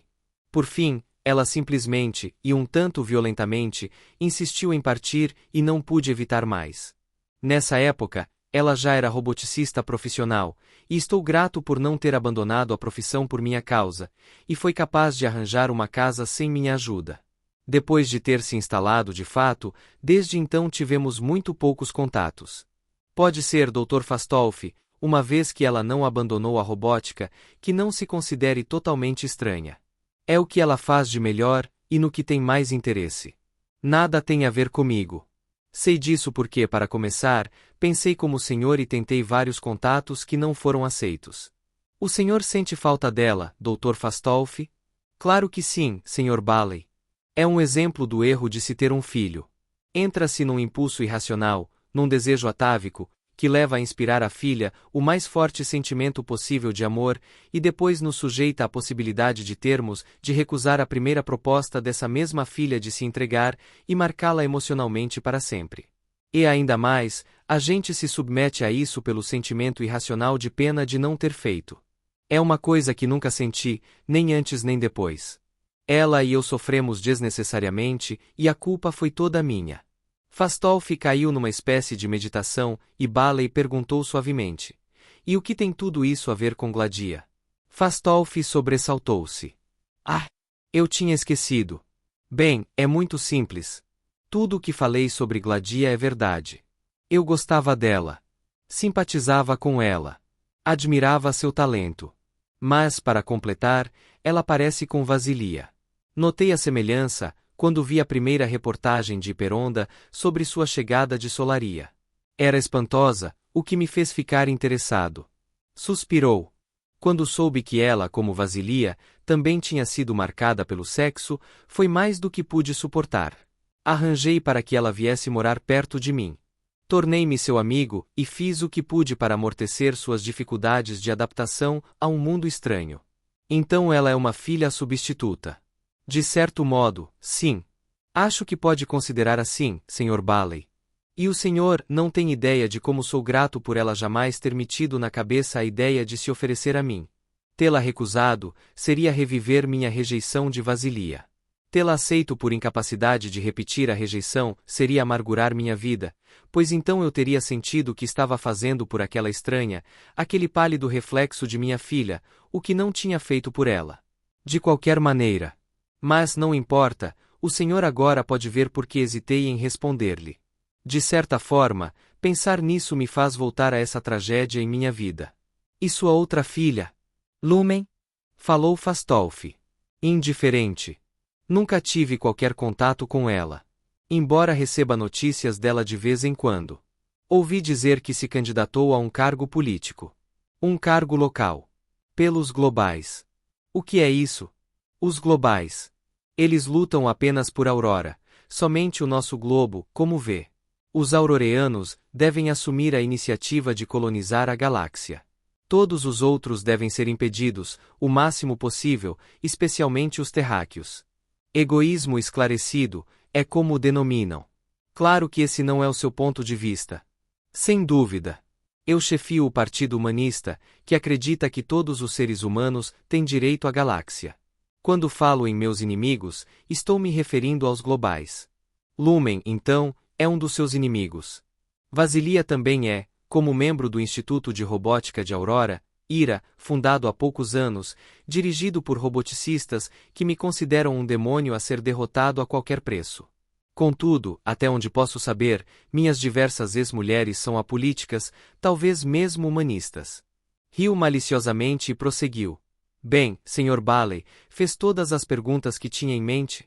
As mãos de Bailey procuraram ao acaso bolsos na sua roupa auroreana, coisa que fazia periodicamente desde que começou a usá-las na nave, e não os encontrou.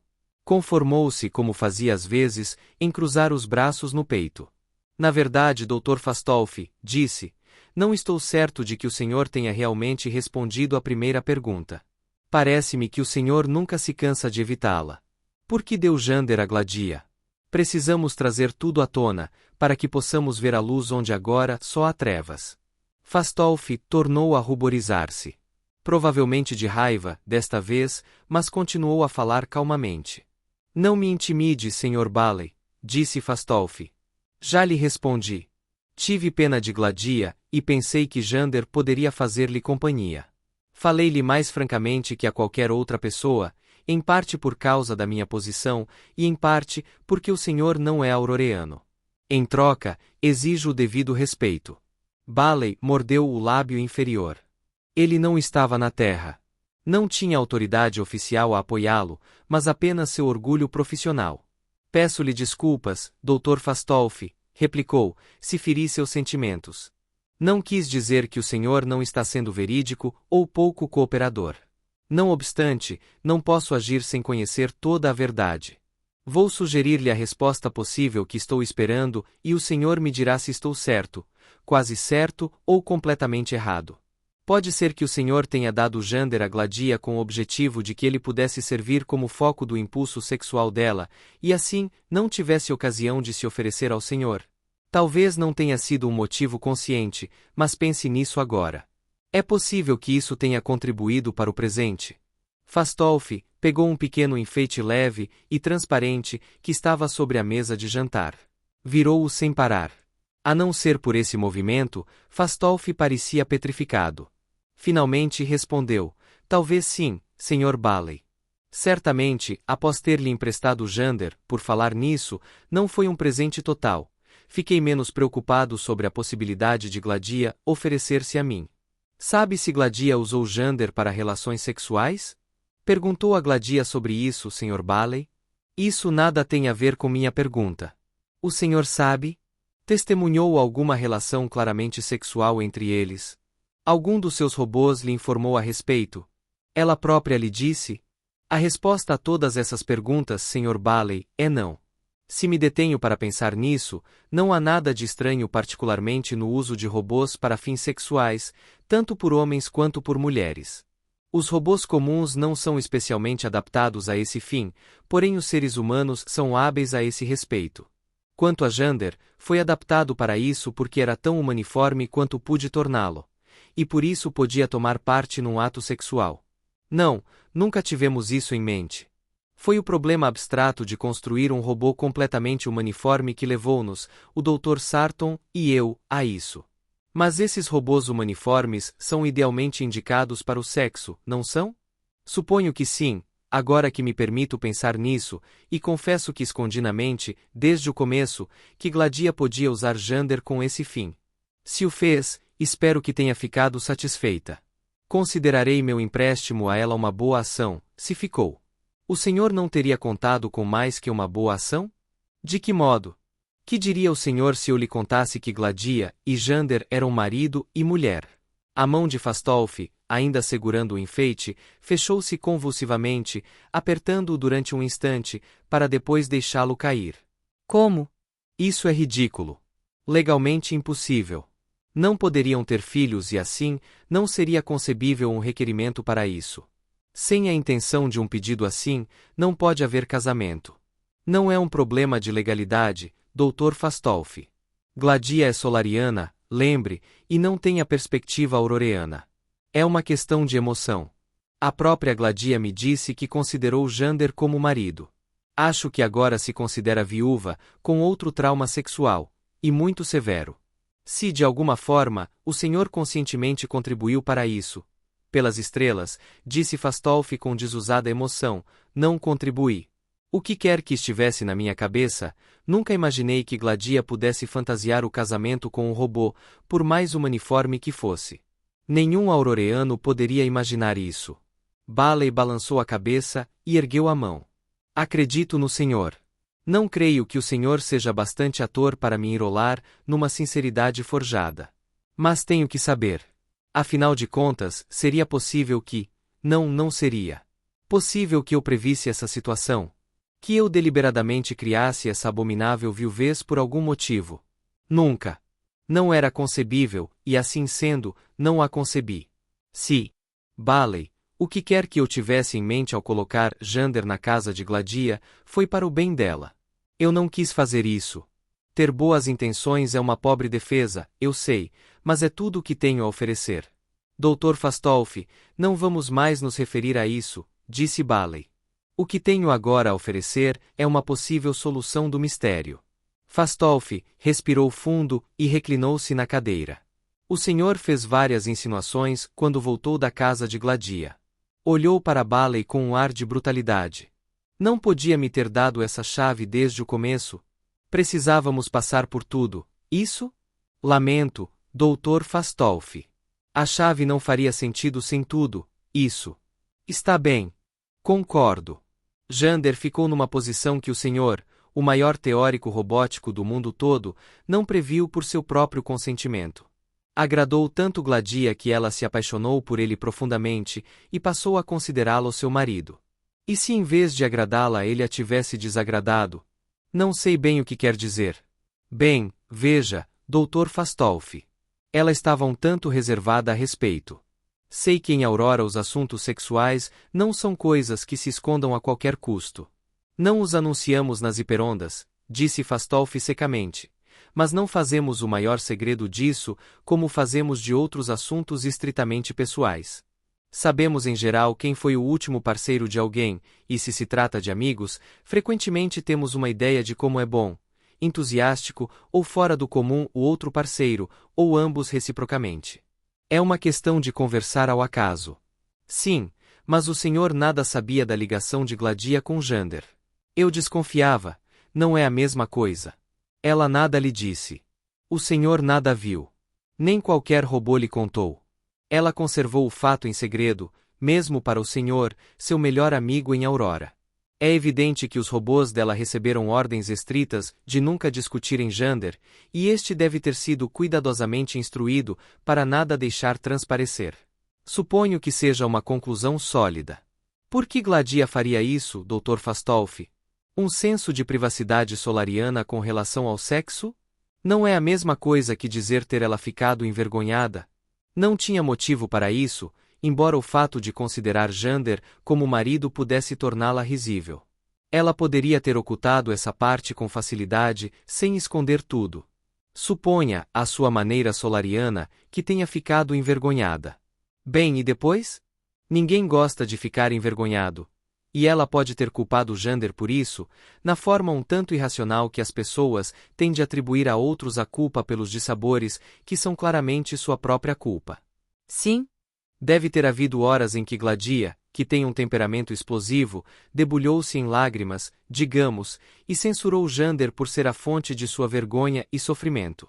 Pode não ter durado muito e ela talvez tenha mudado para pedidos de desculpas e cadeias, mas Jander não teria claramente pensado que era, realmente, a fonte de sua vergonha e sofrimento. Talvez. E isso não poderia ter significado para Jander que, se continuasse a relação, iria torná-la infeliz, e que se terminasse a ligação, iria fazê-la sofrer. O que quer que fizesse, quebraria a primeira lei, e incapaz de agir sem essa violação, só poderia encontrar refúgio em não agir absolutamente. E assim entrou em congelamento mental. Lembra do que me contou hoje do lendário robô leitor de mentes, que foi levado à paralisia por aquela pioneira da robótica? Por Susan Calvin? Sim, lembro. Estou entendendo. O senhor preparou sua cena baseado na velha lenda. Muito esperto, Sr. Bailey, mas não funciona. Por quê? Quando disse que só o senhor podia provocar um congelamento mental em Jander, o senhor não tinha a menor ideia de que ele estivesse tão profundamente envolvido nessa situação tão inesperada. Ela desenrola-se exatamente paralela à de Susan Calvin. Vamos supor que essa história sobre Susan Calvin e o robô leitor de pensamentos não passe de uma lenda totalmente fictícia. Encaremo-la seriamente. Continuará a não haver paralelo entre ela e a situação de Jander. No caso de Susan Calvin, Estávamos tratando com um robô inacreditavelmente primitivo, um que hoje nem mesmo conseguiria a situação de brinquedo. Ele só poderia lidar qualitativamente com esses temas. A cria sofrimento, não a cria sofrimento consequentemente, congelamento mental. E Jander? Perguntou Bailey. Qualquer robô moderno, qualquer robô do último século, teria pesado o assunto qualitativamente. Qual das duas situações, há ou não há, provocaria o maior sofrimento? O robô teria de chegar a uma rápida decisão e optar pelo mínimo de sofrimento.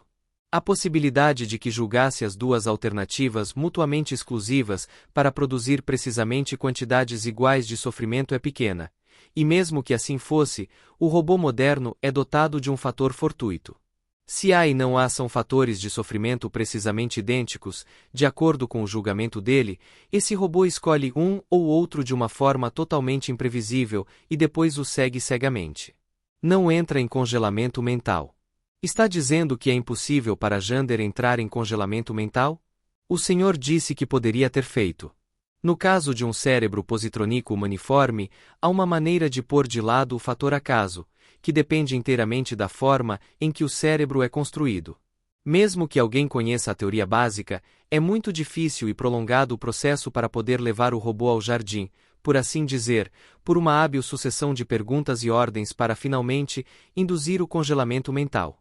É impensável que possa ser feito por acidente e a simples existência de uma evidente contradição, como a produzida por amor e vergonha simultaneamente, não pode fazer a coisa sem o ajustamento quantitativo mais cuidadoso, sob condições as mais desusadas.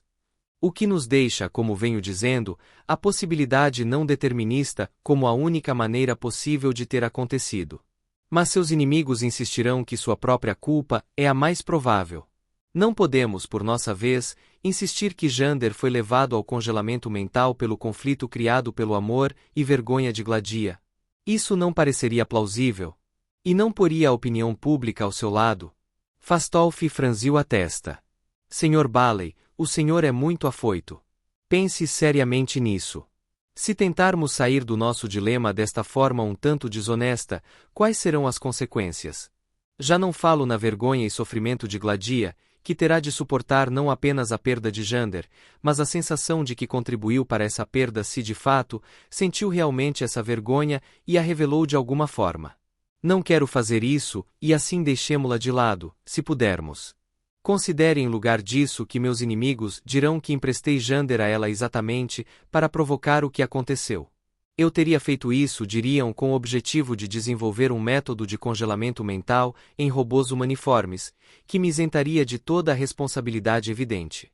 Ficaríamos piores do que estamos agora, pois eu não seria apenas acusado de ser um intrigante ardiloso, como estou sendo, mas ainda, de me ter comportado monstruosamente com relação a uma mulher insuspeita, de quem fingi ser amigo, coisa que há muito venho evitando. Bailey ficou tonto. Sentiu o queixo cair e sua voz transformou-se num balbucio. Certamente, eles não irão. Irão, sim. O senhor mesmo esteve meio inclinado a pensar assim, não faz muito tempo. Apenas como uma remota. Meus inimigos não a considerarão remota e não a espalharão como remota. Bailey corou. Sentiu a onda de calor e não conseguiu encarar Fastolf. Pigarreou e disse, tem razão. Decidi-me por uma saída sem pensar, e só me resta pedir-lhe desculpas. Estou profundamente envergonhado. Não a saída, suponho, mas a verdade, se conseguirmos descobri-la. Não se desespere, replicou Fastolf. O senhor já descobriu coisas ligadas a Jander com as quais nunca sonhei. Pode descobrir mais e, finalmente, o que parecer um completo mistério para nós, agora, pode se desenrolar e ficar evidente. Que planeja fazer a seguir?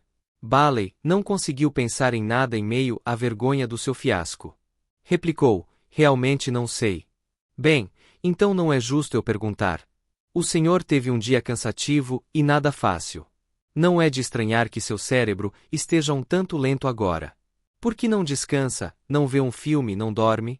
Estará melhor de manhã. Bailey balançou a cabeça e resmungou. Talvez tenha razão. Mas, naquele momento, não pensava que iria sentir-se melhor de manhã. O quarto estava frio, tanto em temperatura como em ambiente. Bailey tremeu ligeiramente. Uma temperatura tão baixa num quarto produzia a desagradável sensação de estar no exterior. As paredes eram ligeiramente esbranquiçadas, incomum na casa de Fastolf, não tinham enfeites. O chão parecia de marfim liso, mas ao pé descalço era acarpetado. O leito era branco e o cobertor liso era frio ao toque. Sentou-se na beira do colchão e achou-o pouco elástico ao seu peso. Virou-se para Daniel, que tinha entrado com ele. Daniel, você fica perturbado quando um ser humano mente. Sei que os humanos mentem, colega Elijah. Às vezes uma mentira pode ser útil ou mesmo obrigatória. O que sinto a respeito de uma mentira depende de quem a diz, da ocasião e do motivo. Você sempre sabe quando um ser humano mente? Não, colega Elijah. Você acha que o Dr. Fastolf mente com frequência? Nunca vi o Dr. Fastolf mentir. Mesmo em relação à morte de Jander? Até onde posso saber, ele diz sempre a verdade. Talvez ele o tenha instruído a dizer isso. Posso perguntar? Não me instruiu, colega Elijah. Mas talvez lhe tenha também ensinado a dizer que... Parou. Novamente, que adiantava inquirir um robô. E neste caso particular, era um convite a uma regressão interminável. Percebeu subitamente que o colchão estava cedendo um pouco sob ele, até meio envolver seus quadris. Levantou-se repentinamente e disse: Daniel, há alguma forma de aquecer o quarto? Ele ficará aquecido quando você estiver sob as cobertas, com a luz apagada, colega Elijah. Ah! Olhou em torno, desconfiado. Quer apagar a luz e ficar no quarto, Daniel, quando eu me deitar? A luz apagou-se quase imediatamente e Bailey percebeu que sua suposição de que aquele quarto, pelo menos, não era decorado, estava completamente errada. Assim que escureceu, sentiu-se no exterior. Ouviu o suave barulho do vento nas árvores e o pequeno e sonolento murmúrio de distantes formas de vida. Havia também a ilusão de estrelas acima de sua cabeça, com uma nuvem ocasional deslizando, vagamente visível. Acenda a luz, Daniel. A claridade inundou o quarto. Daniel, disse Bailey, não quero nada disso.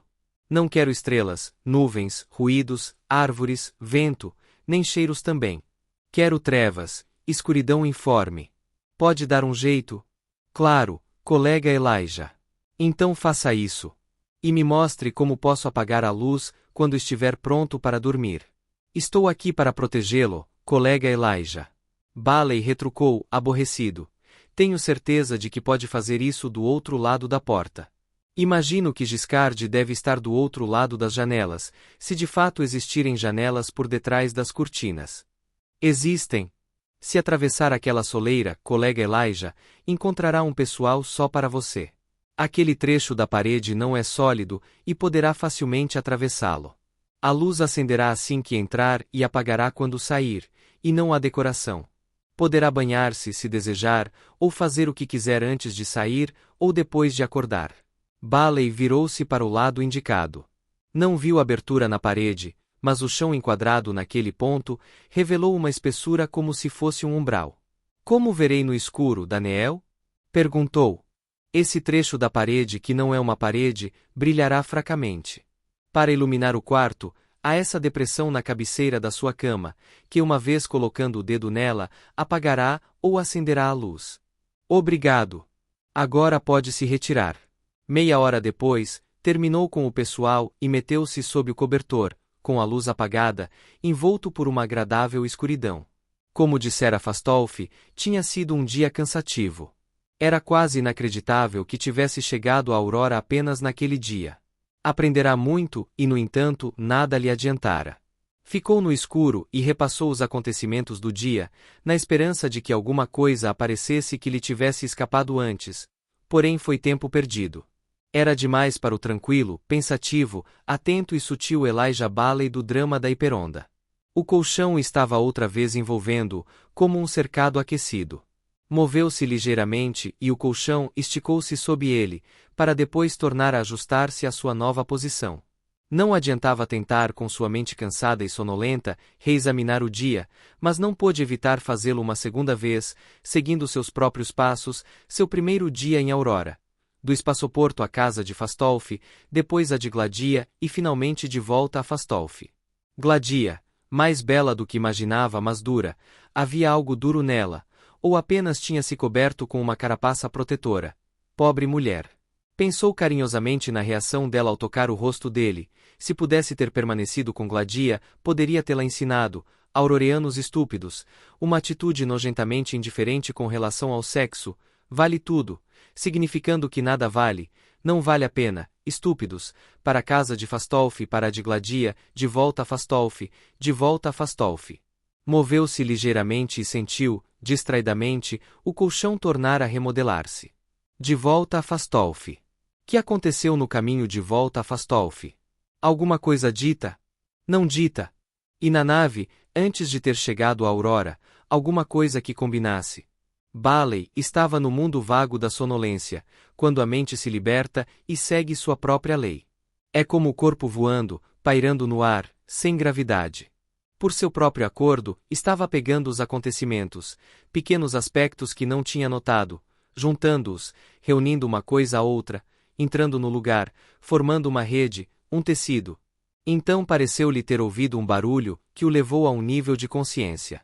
Prestou atenção e nada ouviu, mergulhando novamente na sonolência, para retomar a linha de pensamento, e ela o enganou. Era como uma obra de arte afundando num pântano. Podia ainda ver seus contornos, suas massas de cor. Ficaram diminuídos, mas continuava sabendo que estavam ali. E mesmo quando tentou agarrar desesperadamente, desapareceram juntos e ele nada lembrou. Nada mesmo. Bailey tinha realmente imaginado tudo, ou foi uma cilada da memória, uma ilusão nascida de uma bobagem flutuante, numa mente adormecida? E ele estava, de fato, adormecido. Quando acordou momentaneamente, durante a noite, disse para si mesmo que tinha uma ideia. Uma ideia importante. Mas de nada se lembrou, exceto que alguma coisa estivera a. Permaneceu acordado por algum tempo, perscrutando as trevas. Se de fato alguma coisa estivera ali, tornaria a voltar. Ou não? Jeoshafate. E tornou a adormecer.